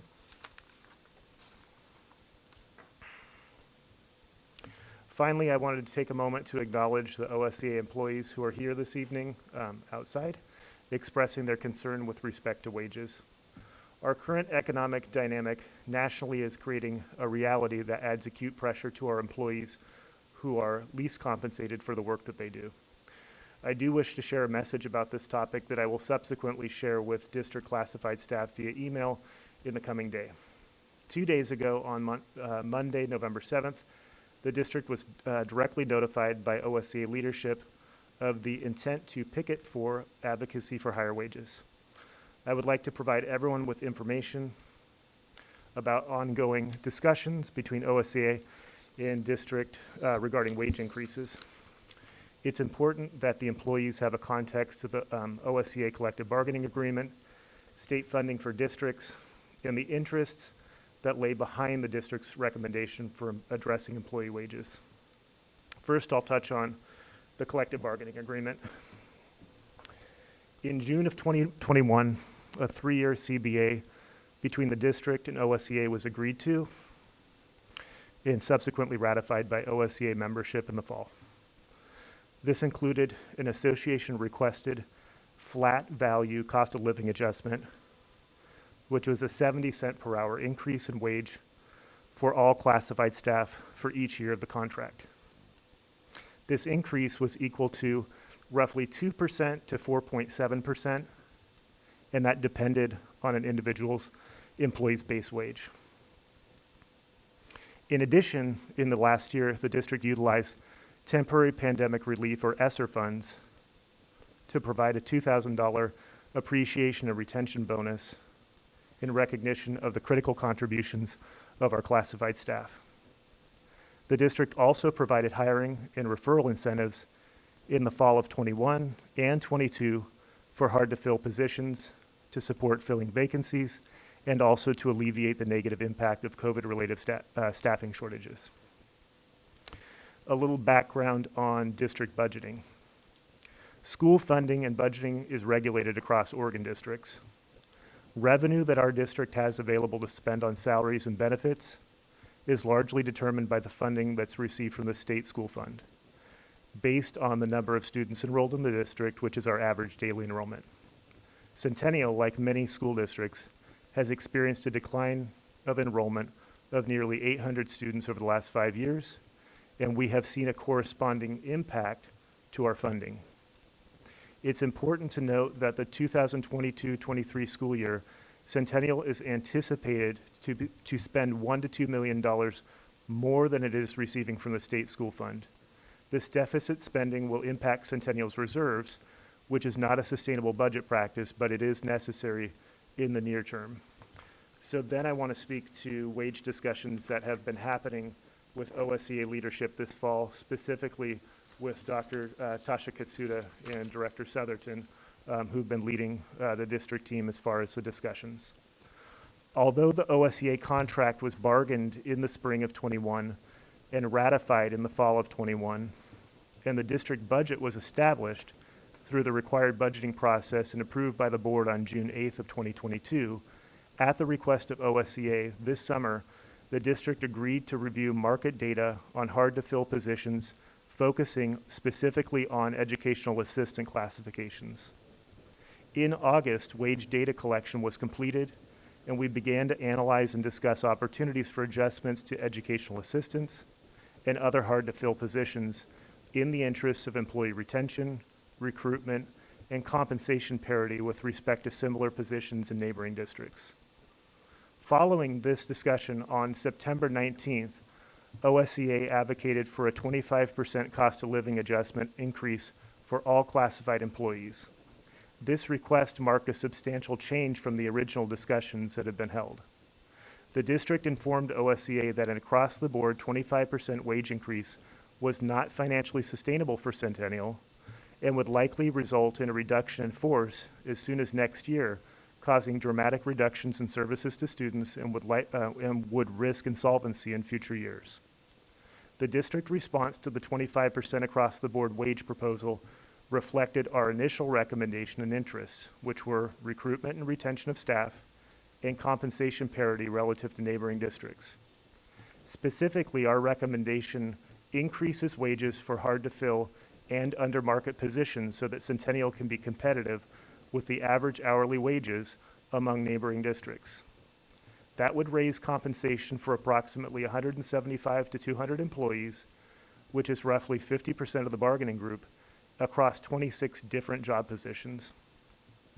In the past 2 weeks, OSCA has responded with across-the-board cost of living adjustment requests for 15%, 10%, and now a 5% across-the-board wage COLA and tonight's picket. The district believes that an across-the-board wage increase does not address pay discrepancies between Centennial and neighboring districts and would continue to negatively impact our ability to effectively recruit and retain employees in positions that currently pay less than the market average in comparison to neighboring districts. It's important to note while the Centennial administration is engaging in discussions with OSCA leadership about increasing wages for positions measurably below market average for the East County area, this does not reflect a reopening of bargaining, and OSCA and the district currently have a 3-year contract. Providing students and families with high-quality learning experiences that lead to academic growth and success is a key role played by our classified staff. Centering the values we hold for our classified staff, the district has engaged in good faith, with integrity, an open mind, and a commitment to creative problem solving. We plan to continue discussions with OSCA leadership with the intent of reaching a resolution. I invite any questions or comments that you have on this or other topics, and this concludes my superintendent's report. Thank you very much, Superintendent Owens. At this point, I'll open the floor for questions. Hearing none, we will move on. I believe next up on the report is Director Callahan. Oh, yeah. Yes, that's exactly where I was. It's 8 o'clock, and oftentimes we take a break at about an hour and a half. Yeah. But we don't know how long this report might be, and maybe it's very short, but maybe it's very long. All right. Let's take a 10-minute recess.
All right, thank you, everyone. It is 8:13, and we will now rejoin the board meeting, welcoming Director Callahan. Great, thank you. Good evening, Board of Directors. I also invited Director Southerton in case there are questions around finances that he would be much better poised to answer. So, this is a yearly report for student investment account. After this, we will post this on the website for our community to view as well. So just a reminder, this really is part of the Student Success Act, which was passed, I believe, in 2019, with two main goals: meeting students' mental and behavioral health needs, and increasing academic achievement for students, including reducing academic disparities for students. The question at the bottom really is worth emphasizing. How does the historic context of the American public education system affect students' learning in a more diverse society? So this evening I'll share with you what Centennial has been up to with the SIA. So we are entering into year 3 allocations of the student investment account. And you can see the strategies down the left side. There's 5 strategies there. And you can see how, where the expenditures have been over the last 3 years. And we'll get into more detail in terms of specific activities as I move through the presentation, but I encourage you to keep in mind these 5 strategies we are maintaining and sustaining throughout this process. Overall engagement, this was prior to me being here in Centennial, but initiating it with stakeholder surveys, staff meeting presentations, additional staff inputs, and targeting populations of family engagement sessions as well as student input sessions. And we continue to strive to do that in our work in general. And so that's also informing shifts that we might be making. Themes from community engagement. On the left side is family student, on the right side educators, and you can see some of the big ideas that we've attended to. All of these, if you read through them, would fit into one of those 5 strategies. Also aligns with our current Destination 2023. As we finish out the 5th year, I believe, of the strategic plan is, of course, we'll be embarking on our next version of that. And I anticipate that lining up nicely with SIA as well. The stated purpose of the student investment account, again, keeping in mind the 2 big ideas, increasing academic achievement for students, including reducing academic disparities for students in these various groups.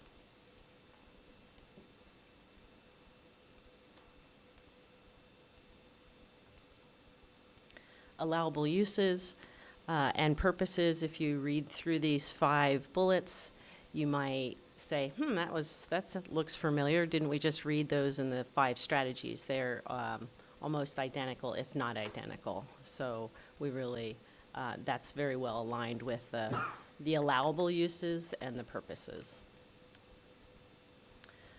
Here's a summary of actions by year, and you can see, in general, I would just say where things were listed, activities from year 1 are carried over into year 2, and then so on and so forth into year 3.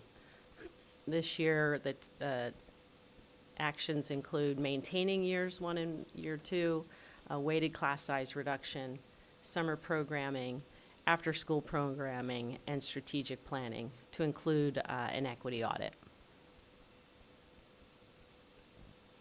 Changes from 2021-22, continued development of the Centennial Virtual Academy. We continue to align with the brick and mortar schools. And so we worked on that last year and continue with that this year. Established the need for a blended model with the high school.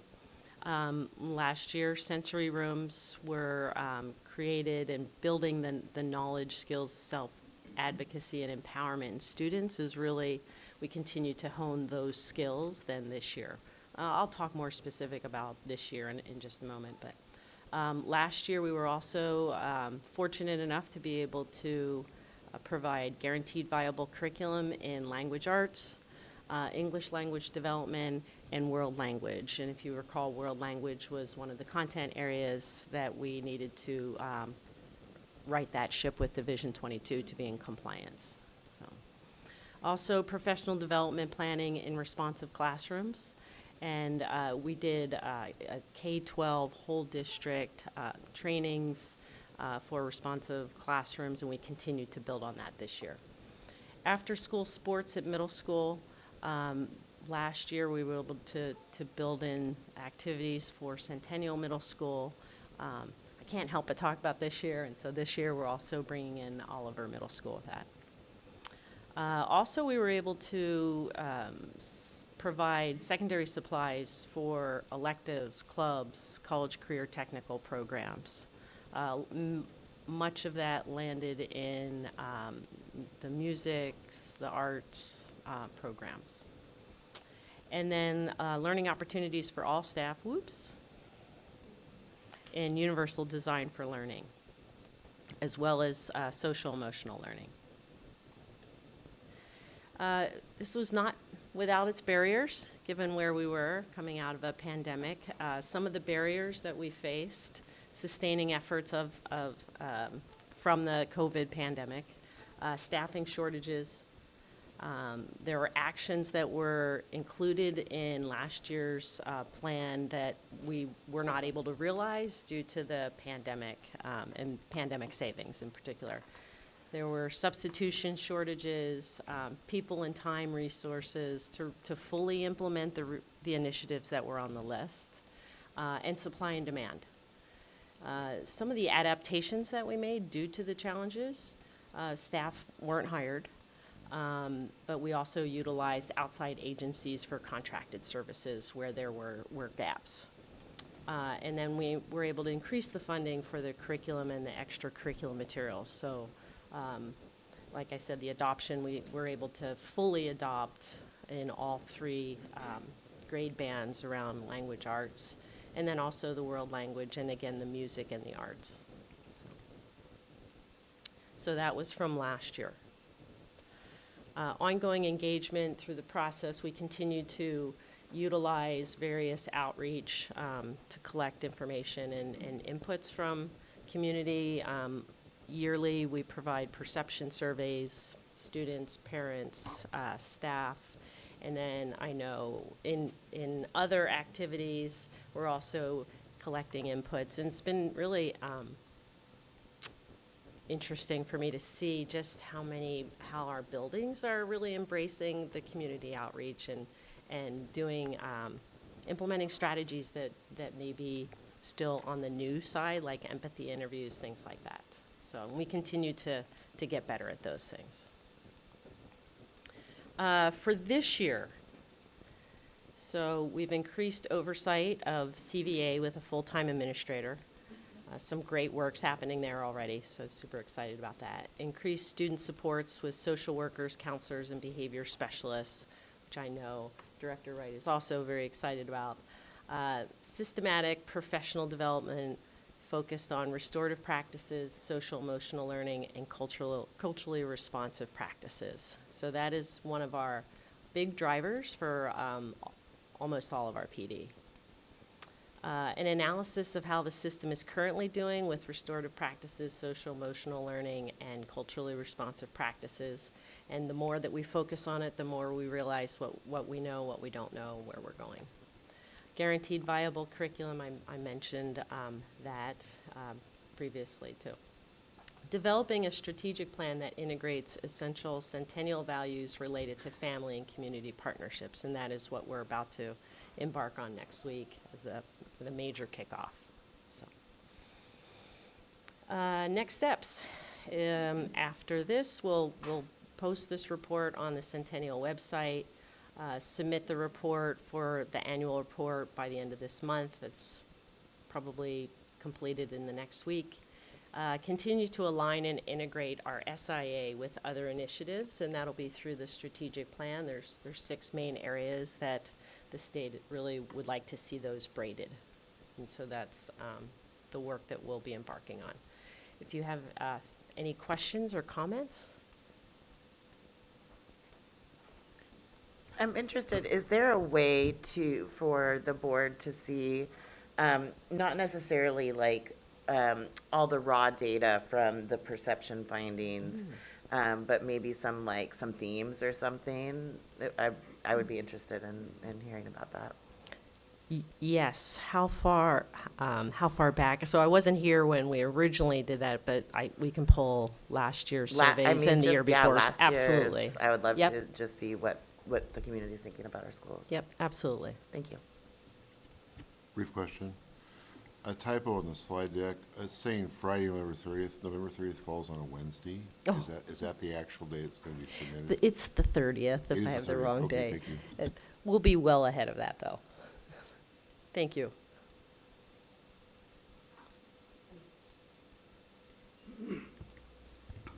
Yeah, I hate to bring this up again. It seems like every meeting about community engagement, but looking back on page 9, we talk about in family engagement and community outreach. And it says like we did it in 2020, 21, 21, 22, and then 22, 23. Pretty sure what we've been doing is just rebuilding capacity from almost zero. And so to kind of continuously say we're doing community engagement when, to my perception, we've been doing, like, we just talked to our SUN coordinators and we put out the annual report and we call that community engagement. And so I just really hope we can continue to like really ramp that up quickly to rebuild what we should have been doing and what we're telling people we've been doing since 2021. I mean, I'm a parent, I'm on the neighborhood association, I just fell, I guess, into the chair position on it. And I haven't seen it, I'm not seeing it, and I want to, so, thank you. Can I respond to that? So, and maybe Director Wright could help as well, because I think what you're noticing is community engagement that took place last year. We were fairly limited in our ability to do that, given a variety of pandemic-related factors. I would also say that what you're referencing with the one SUN representative was an unfinished learning committee that we were given the assignment by the state of Oregon to do in the summer of 2021. They extended the deadline out by a couple of months, but our ability to actually convene a committee and get it through was, I would say, more robust than I saw neighboring districts do. So I don't know that that particular instance is a reflection of Centennial's community engagement in whole. What I would say is reflective is the process that we had gone through previously and what we plan to do this year as well. That's fairly robust. So I don't want to see a representation that our community engagement is consistently lacking, because I don't think that that's accurate.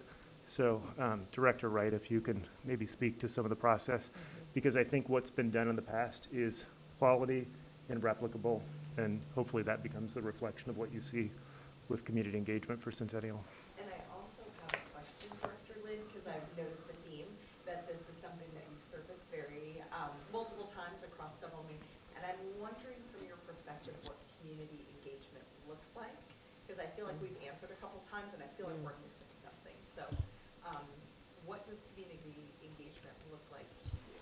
That might help us a quick, and then I can answer some of the things that we've done. Or, yeah, the group's doing volunteer work in the community, not service providers, as we were discussing the differentiation on that list you sent out about community engagement. That helps a lot. So, and maybe when we've used the term community engagement, it's often opportunities when we're inviting our Centennial family school community to provide us with input. So when we originally did this process, we had community forums. So families were invited from all of our buildings to participate on site. They were also asked to participate via surveys. We also invited community. We also invited community organizations that we have current partnerships with. They were invited to participate on site as well as through surveys. And then when we're going through this process now, we're looking at how do we invite families to opportunities, how do we include other community organizations that we have partnerships with, and then I'm also hearing from you that thinking about how do we engage some of the neighborhood organizations and maybe some other community organizations that we don't currently have partnerships with might be connecting with some of those pieces that you've brought up. Yes, very much so. That's definitely kind of the vision that I see. But I'm seeing frequently family or parents, students, community, and yet it seems like those are just being grouped together. And when we see it on the pillar of the strategic plan, when we see it frequently mentioned in all of these reports, it seems like it's being lumped when it should be differentiated.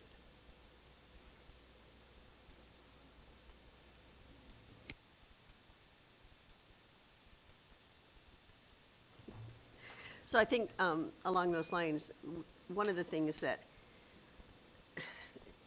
it's not reflected here, but it's almost like we have to color it gray for the last year, in particular maybe the year prior to that as well, right? I mean, the pandemic and what happened to all of us, right? Our community, our students, our parents, everybody, colors what we can say about where we're going. If there's limited time and resources, which there always is, right? Then how would we, because community engagement has come up, this has been a theme, I've been here 12 years and it's been a theme of ours. What I've seen over the period of time that I've been involved is a much greater outreach at the school level than I'd seen previous, because I think we really emphasize that. I thought that the principals of those schools, especially when we had reports, we used to have reports from the school principals, and they were talking about the kinds of ways that they were engaging with their, especially the parents. I'm looking at Denise because of that, you being here during some of that time. Marin's given reports about, wow, I mean, I didn't know some of the things that are happening at an individual school level that I hear was a community engagement. So when you defined it, better defined it, when you asked the question, it's like, okay, that's a place where we're missing. But I think when we start talking about, not this report in particular, but when we start talking about the strategic planning, with time and resources, what is, if we have to level what community engagement is or engagement is, where do we put our time and our effort? And I'd like to have that kind of discussion, I guess, because I've just been so pleased with what I've heard over the years as the community around the school, I guess, has been much greater. And I'm going to put Marin on the spot a little bit because we had one of those side conversations when you were principal of a different school about the celebration of just the breadth of who we serve in this district, right? In terms of our, and Marin helped me with the terminology I'm looking for, the celebration of the diversity that we have, that I'm really watching the principals pull in time and time again, that kind of underserved, kind of not seen part of our community. So that's the piece that I can't even see reflected here that I think we've done really well. And maybe we need more opportunities to hear from our on-the-ground people. I mean, you guys are on the ground, but you're also district office. But our principals can really speak to what they feel on a kind of daily basis, and then what you guys have done to bring community in. And I know, Marin, you did a lot of work at the elementary level that we really celebrated, right? Who we are and our diversity. So to me, that was meeting community, right? But not the definition, now that I understand the different definitions, right? Okay, so where do we spend our time and resources if that's limited? And how do we go forward from there? So those will be the questions that I'll continue to kind of engage with you on, because I just need to understand better. I'm sorry. I certainly didn't hope the question didn't come across as like throwing blame around. I want it to be aspirational. I want us to recognize barriers, and so when I see things listed in accomplishments, when it seems it seems like we have a lot of barriers to them, it makes me curious about all those other accomplishments listed, and then how are we missing any of the barriers to really push this forward, push this to the next level? I would love to just say something too on this community engagement piece, and I know that we're kind of going on the weeds. This right here, I think it's fascinating that this is here. I've been trying to soak this in, working for a community nonprofit, trying to figure out where we fit into the process. And I'm not an expert like y'all, but my understanding is that ODE is trying to put some structure around what community engagement looks like and how districts use that to apply for grants and funding, and making sure that that's happening before you can apply for grants and funding.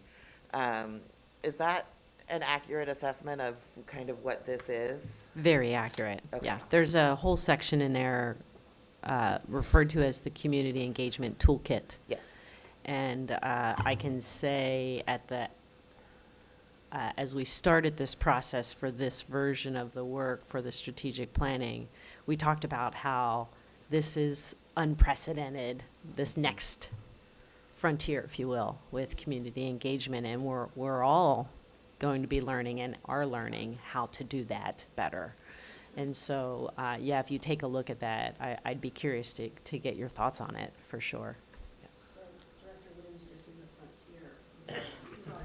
the frontier. He's already out there. We just have to figure it out. I actually do love homework, so. All right, continue. Thank you.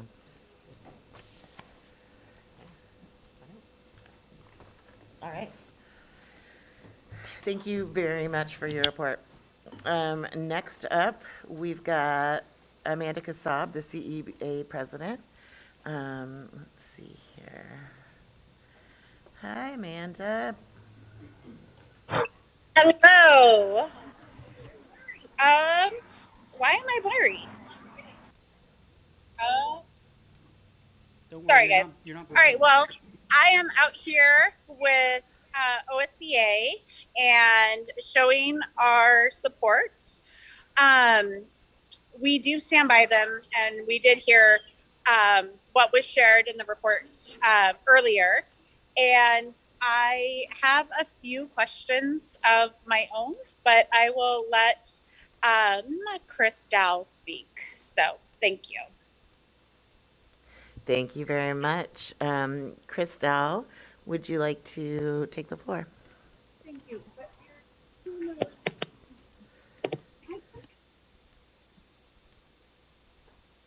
Hi. So, thank you for your time. I first want to thank the 120 people that showed up tonight to support us. We cannot do this work without them. I feel like part of why we decided to pick it tonight is that, like James mentioned, we've been having these conversations with the districts in June, and we are still in this place where we aren't getting anything done. And I feel like they needed to see and hear that I am not just speaking for myself. I am speaking for all of our Centennial people. I want to, because the history of our bargaining was brought in, I want to give you some perceptions of we bargained during COVID. We had no idea what was happening. We were literally, as a bargaining team, together as during shutdown. We did not know what the word unprecedented just happened. That was our bargaining session. And if we're being honest about our bargaining session, we didn't finish. We had things that were buried into the work group, and then the work groups were canceled. We have major employee support things that should have been included in our contract that haven't been included because we didn't actually finish. We did go for our flat rate in an attempt to bring up our bottom. There is such a discrepancy between the people that are at the top of our pay scale and the people at the bottom of our pay scale. The current proposal from the district, yes, 27 positions. Of the 46 positions that are below market average, and their current proposal only brings 11 of those positions to average. Currently, we pay subs more than we pay our people. We pay agency EAs more than we pay our people. These people are in the break rooms with our employees making more money than them. It is not okay. And to speak to the fact that our student enrollment is down, it is going to continue to be down until you put the people that support them in place. Our students do not necessarily engage with their classroom teacher. They need the support that our one-on-one people provide. And unless those supports are there, our students won't come back. I can tell you, as someone who has worked with our students that are disengaged, we need those one-on-one supports. We did ask for an across the board because your current proposal is divisive and it creates a mess out of our pay scale.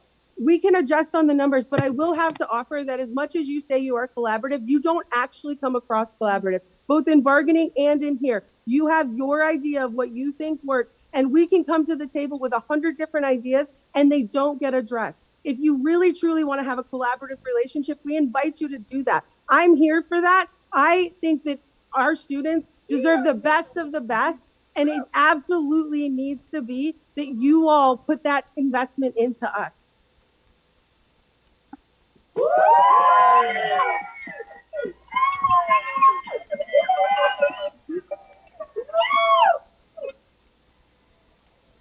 Thank you, Chris, and everyone else out there. Thank you.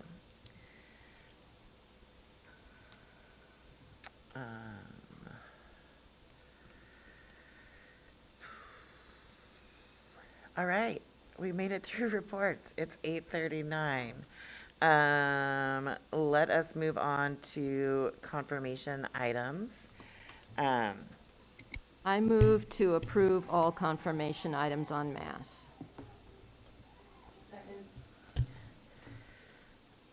All those in favor, raise your hand and say aye. Aye. Aye. Aye. Confirmation items have been passed. I am not seeing, oh, there it is.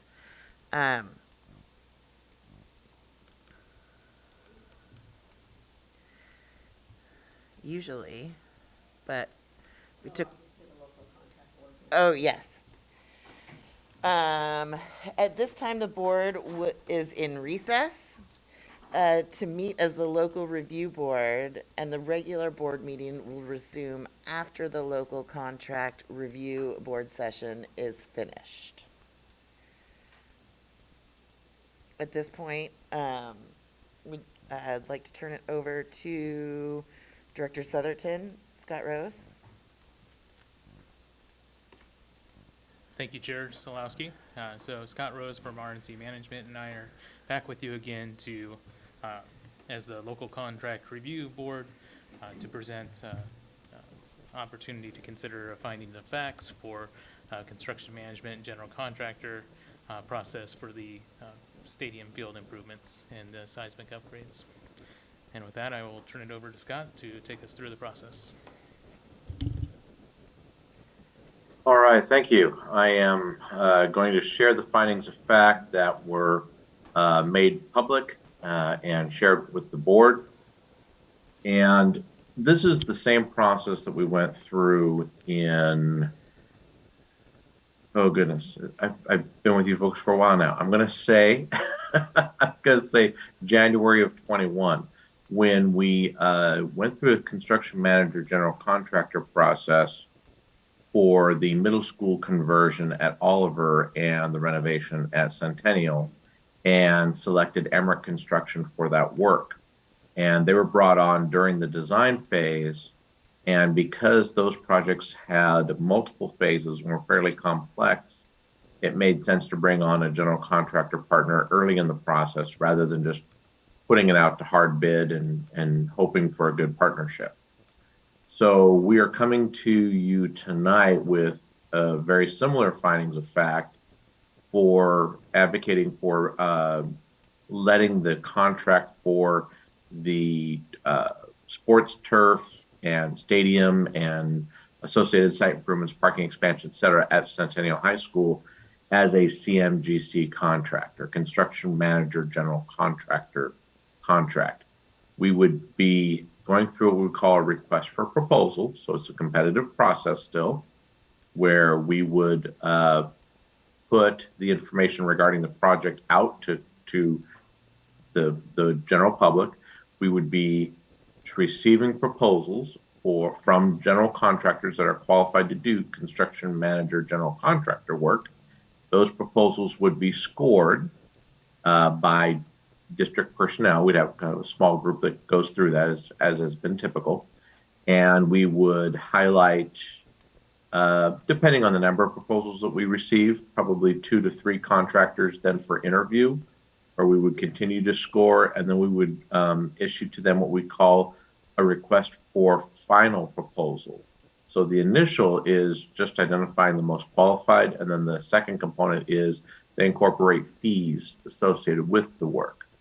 So it does not include the costs. What we're not asking for tonight is approving an award of a contractor, or even when we select one, wouldn't be asking for approval of an expenditure of a certain amount of money. We would be identifying them, and then they would bid out the work to various subcontract parties to execute all of the different components, and then they would manage that piece. They may self-execute some of their own, which they would have to bid as well. So it all stays very competitive, but what we are trying to do with the CMGC process is really find a good partner that has done multiple projects like this in the past, outdoor athletic facility improvements, that can break it down into multiple phases. They may bid it out in 3 different packages just to make sure that we're leveraging our good weather windows. So as we take a look at that. But that project right now is currently finishing up design development and launching into construction document phase. While normally we would bring on a CMGC earlier in the process, like during the schematic design phase, we felt it was important to have a better handle on what scope was in and out based on cost estimates. We're at a good point now to bring them in where they still will give us value for constructability review, for value engineering, as well as then the best way to phase the project. Because the window is very, very specific. While we've had latitude in a lot of the projects based on the overall 3-year schedule, this one has to fit in a very specific summer window to minimize impact to students and sports. And as such, we're wanting to start construction really in May and finish up in August. And that's a very tight window.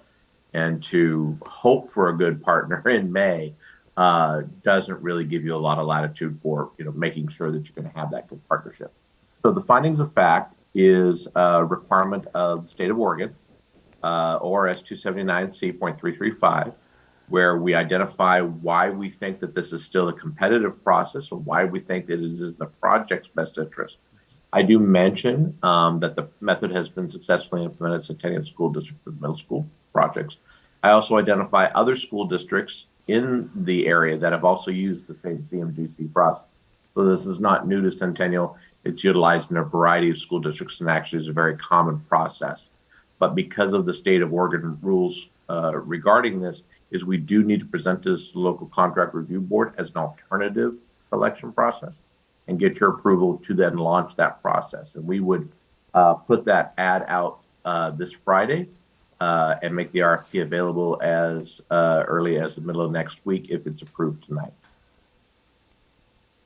So going through the findings of fact, so we talk about the project description, specifically what it is. It's the outdoor athletic facilities, the artificial turf, the track resurfacing, which would be bid and accounted for separately, the expanded parking, stadium upgrades, and the associated support scope that go with that. We do recognize that even though we're on the sort of, in many ways, people would say the tail end of COVID-19, it still has a significant impact on construction, a significant impact on labor availability and on material and equipment availability. So by bringing on a CMGC early in the process, they can help us best leverage the scope packages to try and get some of the long lead items secured early. We would intend to give this to this contractor mid-February so they can start bidding that out to subcontractors, getting them under contract, and getting materials ordered. So when they're able to mobilize at the end of track season, they can just go. They're not waiting on materials or waiting on labor or trying to negotiate those contracts. So that's the description of the project. The responsibilities of the CMGC firm, as I mentioned, they'll still be, they would be brought on about 6 weeks before the end of the design phase to review the current status of the design, ask questions for constructability, make suggestions for final value engineering before the construction documents would be completed. The idea would be that the schedule, they would get that the current status of the design second half of December. They would facilitate a bid process to subcontractors, so the subcontractors that would work under contract with them. And then, of course, the construction phase, they would be managing those construction activities.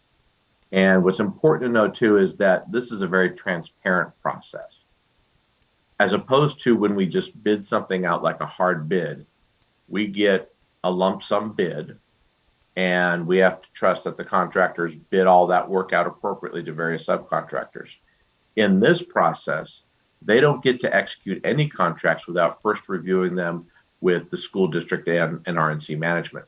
So we look at all the bids, we compare them, make sure that they actually are awarding to the lowest responsible and responsive bid. And so it's quite a bid process that we're sitting in on. And they can't issue contracts until we give them letters of authorization for each and every subcontract. So it keeps it very transparent, very above board. And in our mind is a very beneficial type of procurement for this particular type of very fast schedule multi-phase project. As we identify for the rationale to utilize this, we identified the availability of bidders. That bidder pool is not what it used to be. So it gives us the ability to really select somebody best qualified for your work rather than just hoping we're going to get bids on bid day, because then they can reach out to subcontractors. We want to have good controls on our construction budget. So by bringing in a contractor, they can help us go through what we call value engineering and verification of the cost estimate before it goes out on the street. The public benefits in respect to that is, so it's, again, it gets back to cost and schedule, which are huge benefits for the community. If we want to get this done in time to be able to have our first home football game in a new facility, our first home soccer game on a new facility, it's imperative that we make sure that we start and have a very smooth construction process or construction window. Value engineering, by bringing in an extra set of eyes that actually will be conducting the work, that has the potential for decreasing costs. They may find a better way to perform the work. And as we look at, for instance, moving dirt, we're going to be moving a lot of dirt. There are efficient ways to do that and inefficient ways to do that. And something as simple as dirt, where you could drop easily $100,000, $150,000, be able to do that efficiently, can reduce those costs that nobody would see at the end of the day, in terms of nobody knows how much dirt you move, they just see the final product. And so if we can make it more cost effective to get to the final product, then everybody wins from that. Specialized expertise, the district is going to pre-purchase 2 of the components ahead of the CMGC bidding this out. We are going to purchase the surfacing for the track, because we want a very specific surfacing. We want to make sure we get the best product for Centennial. And we're also going to pre-purchase what we call the rug, if you will, for the artificial turf. So rather than having that bid out to subcontractors and we get a variety of, we'll say, different qualities, we want to make sure that we're getting the appropriate quality for this particular project. So those components would be purchased by the district direct and then sent to the CMGC to coordinate the installation. So they're still going to coordinate all of that installation. We're just making sure on those particular 2 products, track surface and artificial turf rug, that we're getting the product we want and not an assumed equal, that we're getting the correct product. It's very difficult to ensure equality when you're looking at marketing literature between various turf products, for instance. We want to get the right one. And we're working with a great a civil engineer that is really helping guide a lot of that process. As we take a look at public safety, by having a CMGC on board, part of the selection process is their ability to work on an occupied site. We actually will grade their ability to work on an occupied site compared to other contractors. In a hard bid scenario, you don't get to evaluate that approach or that process. In a CMGC, you do. And so by knowing that they're going to be working on an occupied site, where they'll be before the school year ends, and then they'll be during the summer when practices and other things are going on, we want to make sure that they've got good safety protocols in place, and we can do that here. I've mentioned the technical complexities, but with the multiple phasings and the ability to, as we take a look at the stadium, for instance, there's a lot of structural components there that need to be carefully coordinated to make sure that we're not running interference with the turf project at the same time we're putting in large members for the structural improvements for the stadium. So really managing all those different complex components. It won't affect your source of funding. You're utilizing general fund for all but the track surfacing component. That doesn't affect your source of funding at all. This CMGC process is not restricted by bond versus general fund.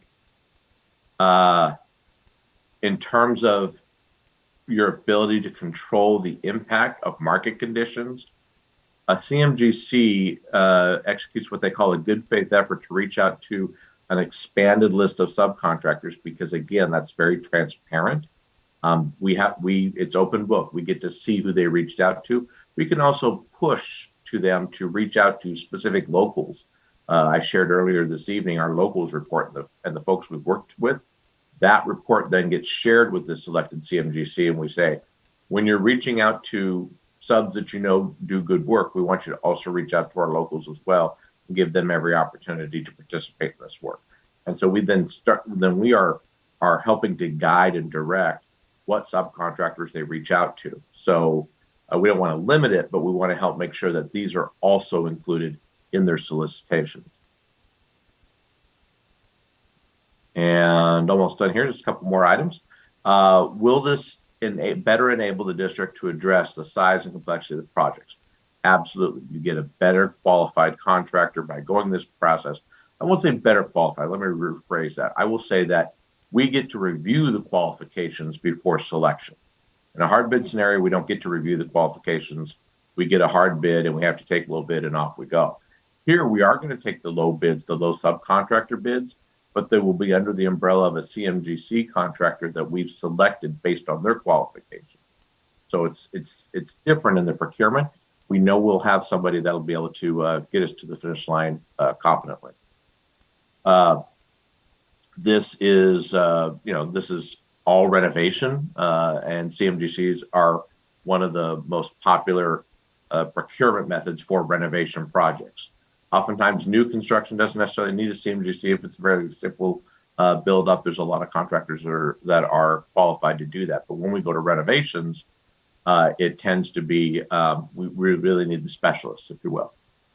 We will have an occupied site, as I mentioned before. We will probably have 2 bid packages, maybe 3, depending on how the progress of the design and what makes the most sense for procurement. And by having multiple bid packages as CMGC is an excellent way to go, because they can build upon the prior package. As a district, you have to bid out each package independently. CMGC can overlap them in any way that they think is most advantageous for the district. We do have people that are well experienced in alternative contracting methods, myself included.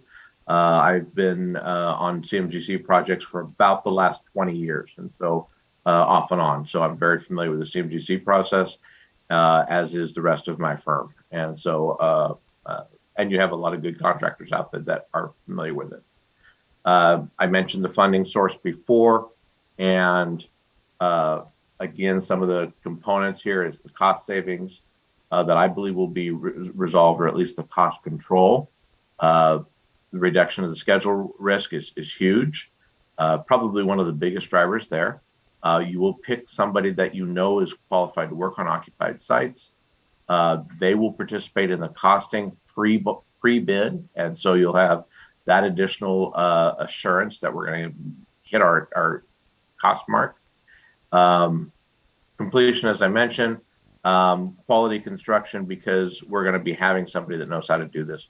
Where that will be one of the scoring criteria is, have you done projects of similar type of scale?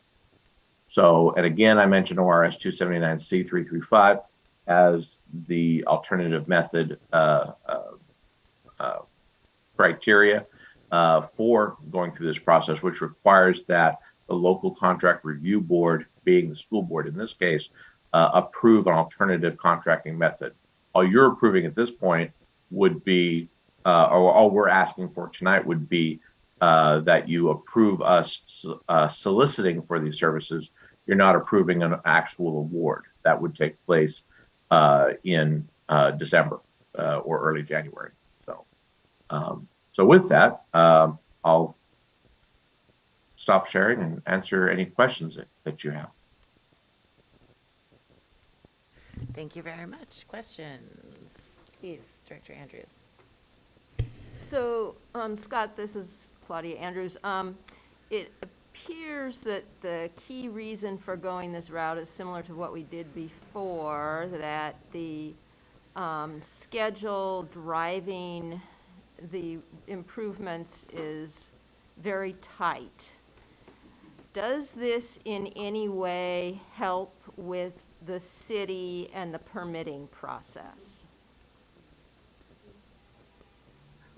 That is a great question. It does, from the standpoint of we will be releasing contractor bids or soliciting contractor bids in approximately a 3-month window ahead of starting construction.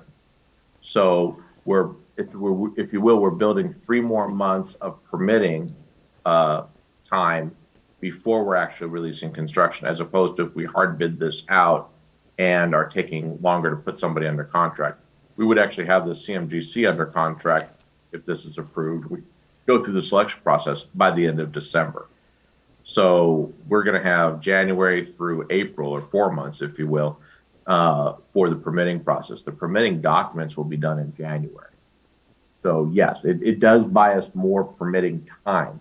Does it make the city move any faster?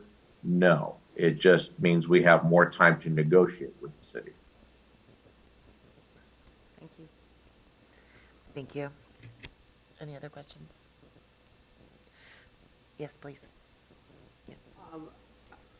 I have a motion to offer, if I can, and that doesn't limit, of course, any other discussion, but it's kind of one of these incorporating all of the things that Scott has presented to us this evening, so I'd like to read it.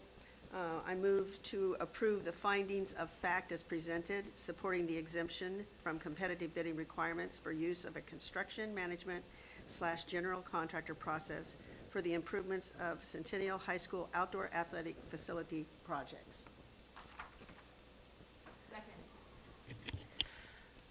Are there any questions, concerns before we take a vote? Anything anyone would like to speak to? I believe if there's anybody in the public that needs to comment, sometimes there's contractors in the room, and I can't see if there are. But. Thank you. Pull Zoom up here. Do we see any hands on Zoom? Okay. Sorry to interrupt. Nope. Yeah. Appreciate that. Yeah. There are no hands up on Zoom, so let's go ahead and take a vote. All those in favor of the motion that Director Shields so lovingly wrote out for us, please raise your hand and say aye. Aye. Aye. Unanimous vote. Thank you. All right, at this point, okay, great. At this point, the regular board meeting is resuming. And then we're jumping into action items. So under old business, we have got approving bond projects. Director Southerton. Great, thank you, Chair Solowski. Back with you again to consider adding additional bond projects to the list of approved projects for the 2020 bond. So as noted in our quarterly report bond update that you received earlier tonight, despite record inflation, supply chain struggles, labor shortages, and other construction-related challenges, the district anticipates having approximately $4 million to $4.3 million remaining in bond contingency funds after completing all planned bond work, keeping all bond promises, and having encountered numerous challenges during construction, such as the seismic needs at Oliver Middle School, water intrusion at Centennial Middle School in Pleasant Valley, and various other issues. We're excited for our students and our community that the bond work has been so successful during this very difficult and trying construction environment. At the direction of the board, the administration convened a committee to update the short and long-range facility needs of the district. The committee consisted of several bond oversight committee members, teachers association representatives, principals, and other stakeholders. A deliverable of the committee was a recommendation for the Bond Oversight Committee and the Board of Education for projects that should be added to the list of approved bond projects utilizing remaining bond contingency funds.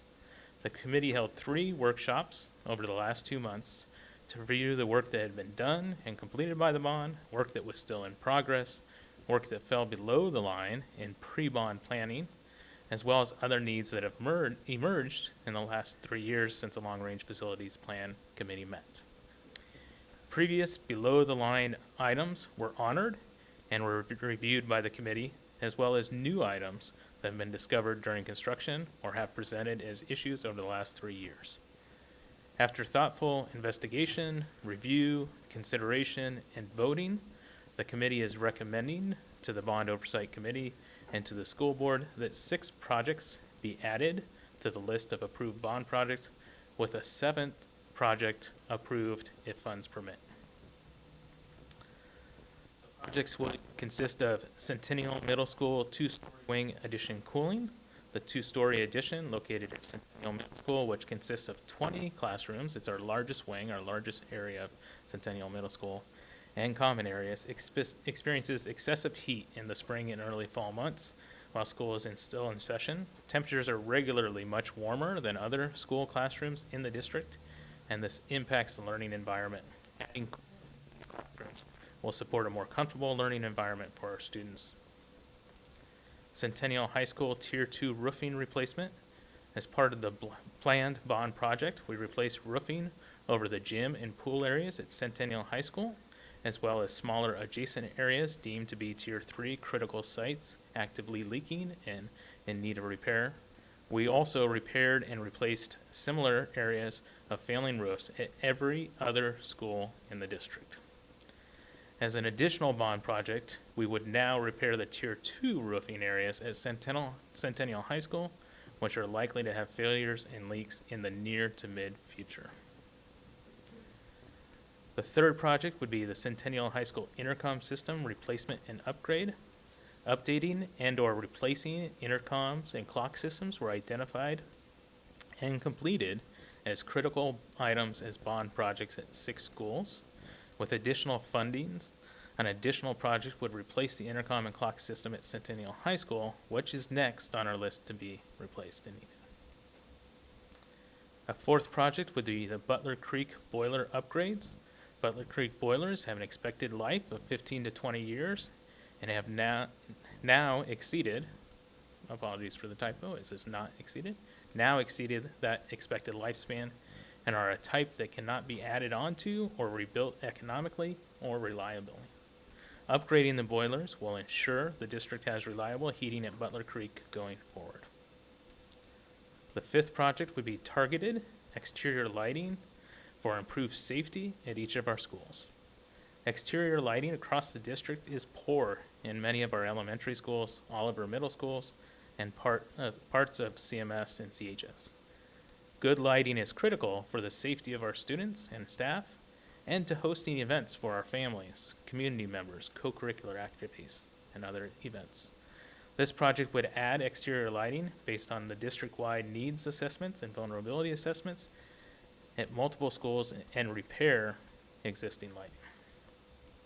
The sixth project would be add individual student restrooms at the Centennial High School.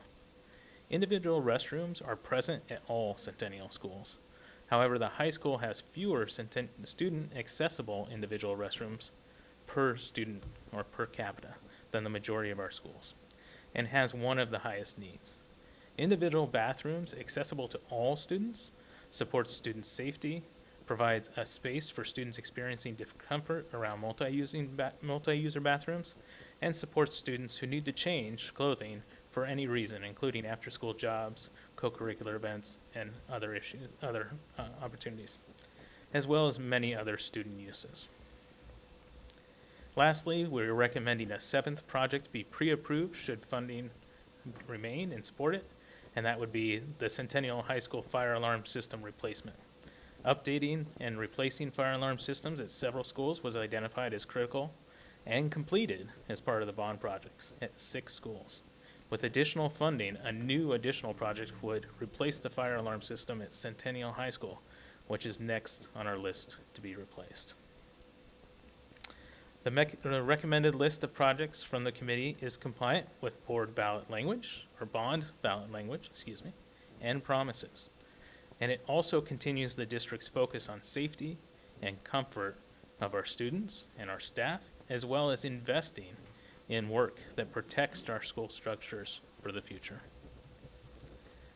The administration recommends the board of directors approves, including the above referenced construction projects, as approved bond projects, and authorize the creation of a project budget using all remaining bond contingency funds, estimated to be approximately $4 to $4.3 million, which would remain after current projects are complete.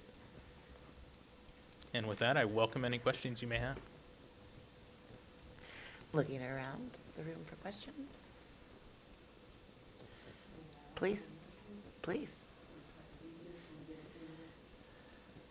I move that the Board of Directors approved the reference 6 to 7 construction project items listed as Centennial Middle School 2-story wing cooling addition, the Centennial High School Tier 2 roofing replacement, the Centennial High School intercom system replacement and upgrade, Butler Creek boiler upgrades, targeted exterior lighting for improved safety,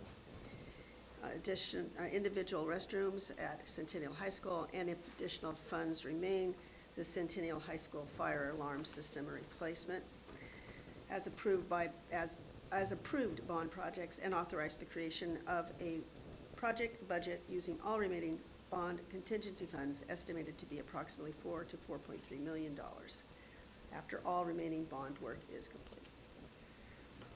Thank you very much, Vice Chair. Second. Are there any questions, comments that people want to go around? Just one clarifying question. I believe I know the answer. All these projects will fall under the Bond Oversight Committee and will be guided by that team. Great question. That's a great question. So as is our practice, we have shared these projects with the Bond Oversight Committee and asked for their feedback and approval. All the feedback was positive and approved of these projects that we received. So we received 5 responses, and they all approved of the projects. 1 asked for additional clarification and explicitness in the description of the projects, and that was added and included in the board note in what I read aloud tonight. We had no objections to any of these projects, and they would continue to oversee. This would be added to their scope of overseeing the completion of the projects as well. Thank you very much. Thank you. All right, let's take it to a vote. All those in favor, raise your hand and say aye. Aye. Aye. Unanimous vote. The ayes have it. Let's move on to new business. What is that? 8.2.1 Budget Committee interviews. Yes, Chair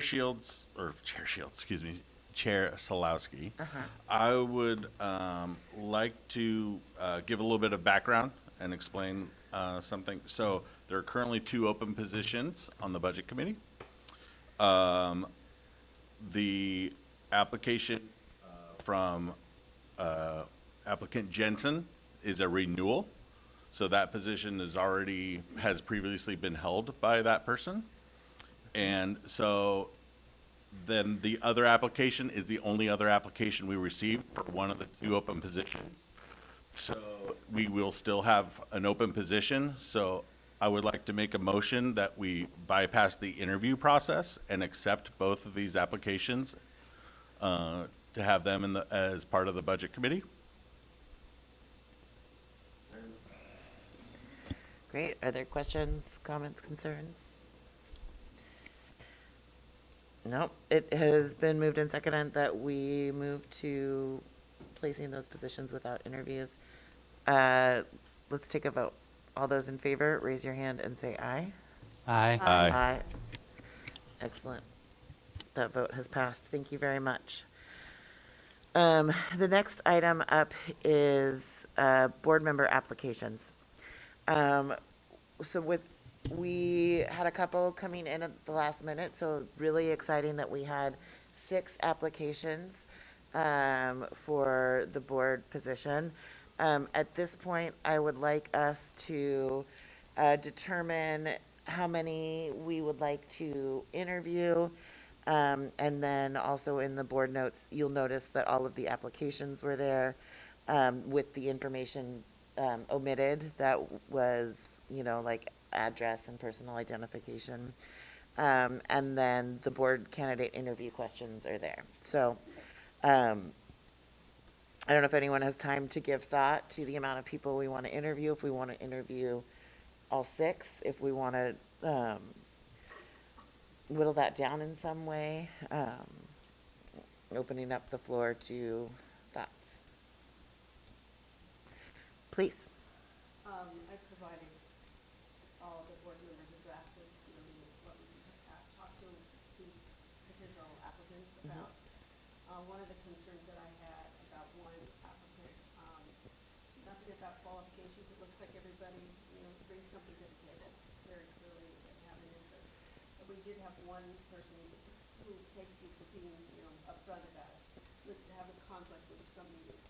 That's just the meetings that were published. They haven't seen the meetings that we're embarking upon in strategic planning, et cetera, that this is such an aggressive year in terms of our meetings. So if we were to whittle down the group, that individual, I would, because of that disclosure, I would ask that they not be interviewed because we need people here to get this work done. I also looked at I've looked at them, I've read them, I would whittle it to 4. Michael Newman, Scott Berthofer, Christina Galvez, and Shelley Maddox. But also providing them with the information that we drafted so that they maybe more clearly understand the uniqueness of this year and the commitment that this board is having to make to all of the meetings and all of the things that are in front of us at this time. Thank you very much. Other thoughts? Have we ran the pre-questionnaire, mind you, by the applicants? We were going to go, Yeah, we were gonna wait because we wanted to make sure every board member had an opportunity to speak to it. And Director Harden, you gave me some feedback, which I did incorporate exactly what you had asked to have incorporated. Director Andrews, looked through it as well. But if there's other input that we could do tonight, this needs to be sent to everyone that we are planning on interviewing so that they really can see the scope of the, and I really mean it, the uniqueness of our year. And for this, how many months will we have? a few. January through June, right? So this 6-month commitment that these people are going to be making to us, that's my concern, that they can hone in and say, yep, they're here for the duration. I feel my thought is that we should give them all the pre-questions questionnaire, and then based on that information, determine if someone does or does not get an interview. I really am hesitant to not give interviews to any member of the public that wants to be part of our school board and wants to be part of the process. You know, we're an inclusive district, and I would hate to exclude anyone and have any sense or vision that we're excluding someone because of some specific reason.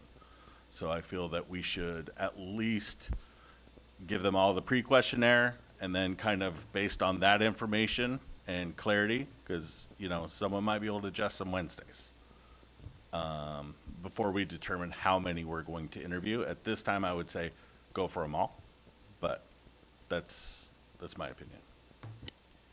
Thank you. Director Lynn?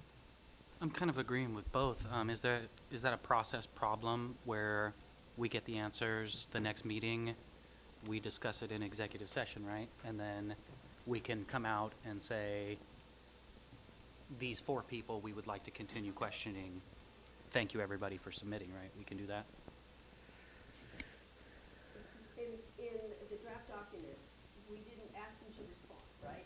Because we wanted to give them information. We could modify the draft and just say, would you let us know if you're going to continue with, would like to continue in the interview process. That would tell us who is willing to come to, because we don't have any more meetings this month, and we only have 1 meeting in December. So we would ask them to qualify themselves, right, based on the new information. I would also like to add to this, a little preamble, if you will, paragraph, that there are other opportunities. If this schedule is difficult at this time, there are other opportunities to serve in the open position in the budget committee. That's why I'm looking at you, Director Hart. Yeah. Would be one that we would highlight, and they would have that because we have listed those dates and times. So trying to tell them, yes, this is what you're doing for the next 6 months, and yet there are other ways that you can serve. And then letting them self-disclose, and then we could let the board officers just have Rose say, hey, this is the response I got, and it looks like all 6 are coming, or it looks like only 3 are coming, but express, we could make it clear that we're wanting information back, right? And Yep. you would determine the date. Yep. To get that information back. So if we want to kind of modify that serves everybody's purposes, from what I'm hearing. Yeah. Okay. Through June, decided, correct? Yeah, I mean, what I did is I gleaned Yeah. the things that Superintendent Owens gave us and just kind of pulled everything together. I also purposely left things in there that were, like Dave said, a task. And I really thought we would want to inform these people who are saying that they're interested in this director appointment, but may be running for the board. And if they mark to run for the board, they can also see what kind of commitment it is. Because I think sometimes board members, thank you. I think that sometimes board members just don't understand the breadth of the commitment that they may be making. So I hope that this serves 2 purposes, and anything else that you would deem need to be included, I would pull it together. No. Great. I know, I think that's a great answer, because I think like with the other applicant, you were concerned about screening out, if maybe they were just being honest and too general about their Wednesdays, and maybe if they look at the specific schedule, they can be like, no, I can make those. I can change that. Yeah, I agree. I think that it would be great to screen all 6. And we can definitely work on a timeline for doing that. I think in addition to the opportunities, because there are 6 and there's only 1 position right now, in addition to the opportunity on the budget committee, looking at some of the strategic planning opportunities. And so if anybody wasn't able to get into the board position, but really did want to be maybe a member of one of the focus groups or something for the strategic committee, it's getting late. The strategic plan committee, I would love to be able to offer that, because here we have 6 people who want to be involved in the district, and that's a great problem to have. Then do I have permission to edit, based on this conversation, kind of the preamble for you? Yep. And do you as board members want to see it one more time, or is it, you feel comfortable with me to just sending it to our chair and having our chair do? Yeah. Great.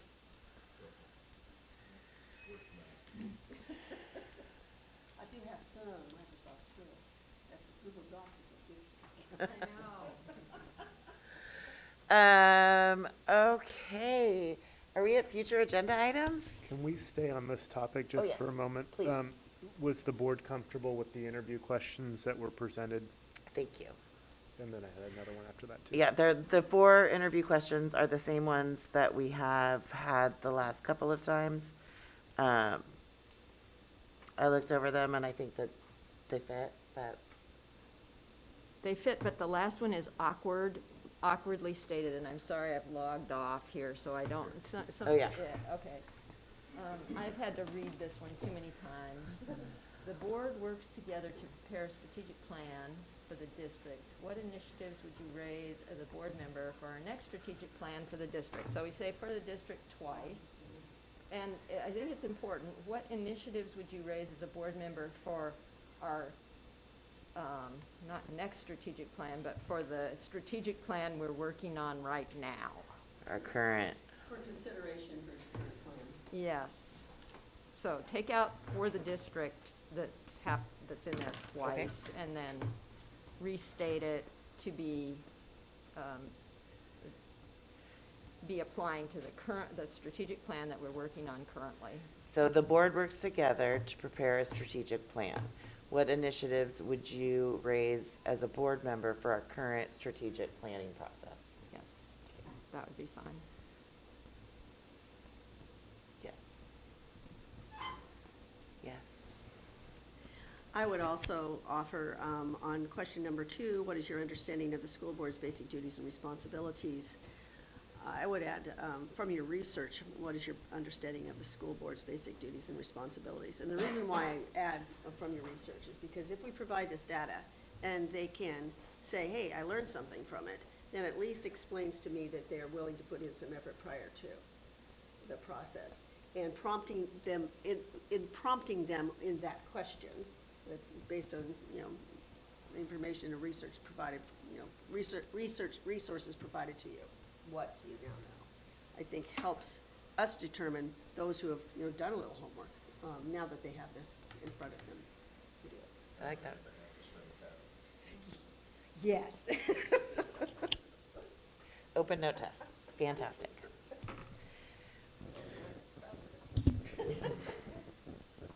I can work with Julie to help revise the questions and then provide them out to the board to make sure that they reflect properly and then get them into board book for next time.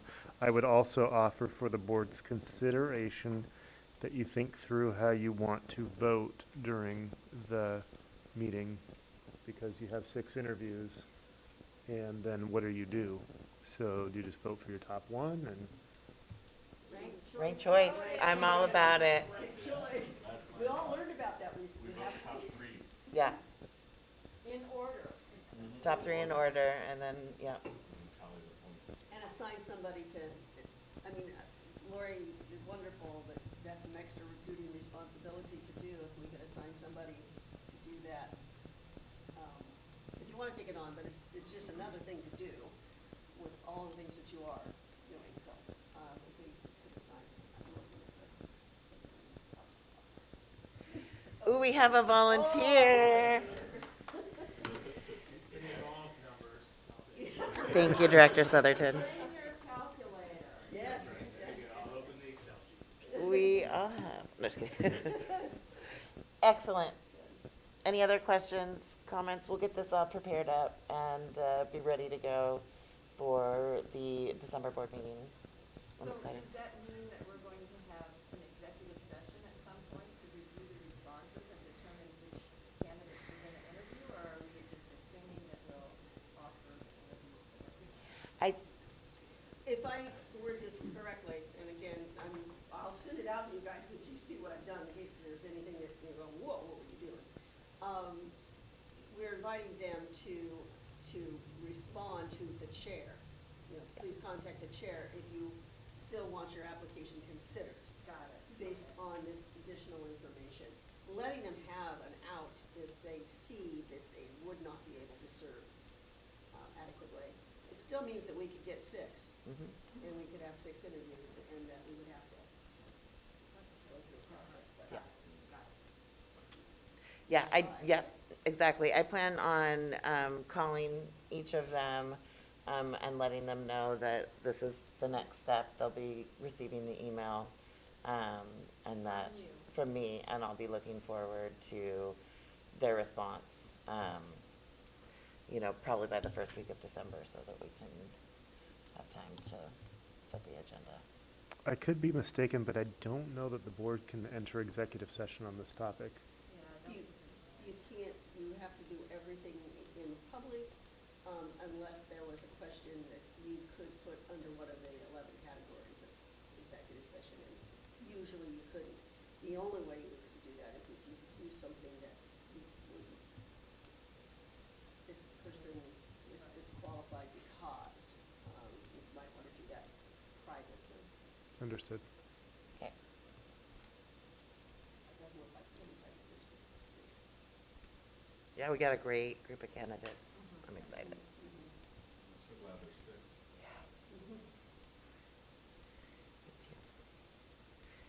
All right. Future agenda items?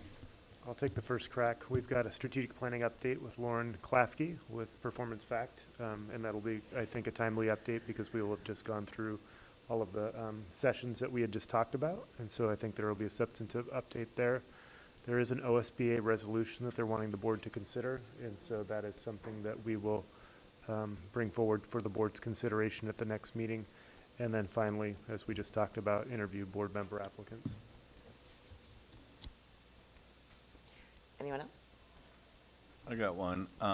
This wouldn't be for this year by any means, but possibly starting the fall of 2023, maybe going back to having the school reports, the individual school reports. It was great to see the data, the successes, the challenges from each individual school, and also brought a sense of pride with everyone that came to the board meetings.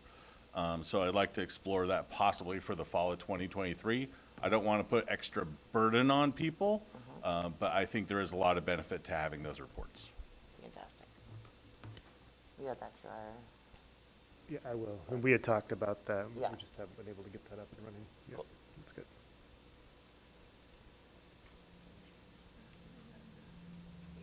anything else for the good of the order? Thank you, everyone, for hanging out today. This has been a very long meeting with lots of wonderful things talked about and addressed. This meeting is adjourned at 9:31 p.m. Go about your evenings.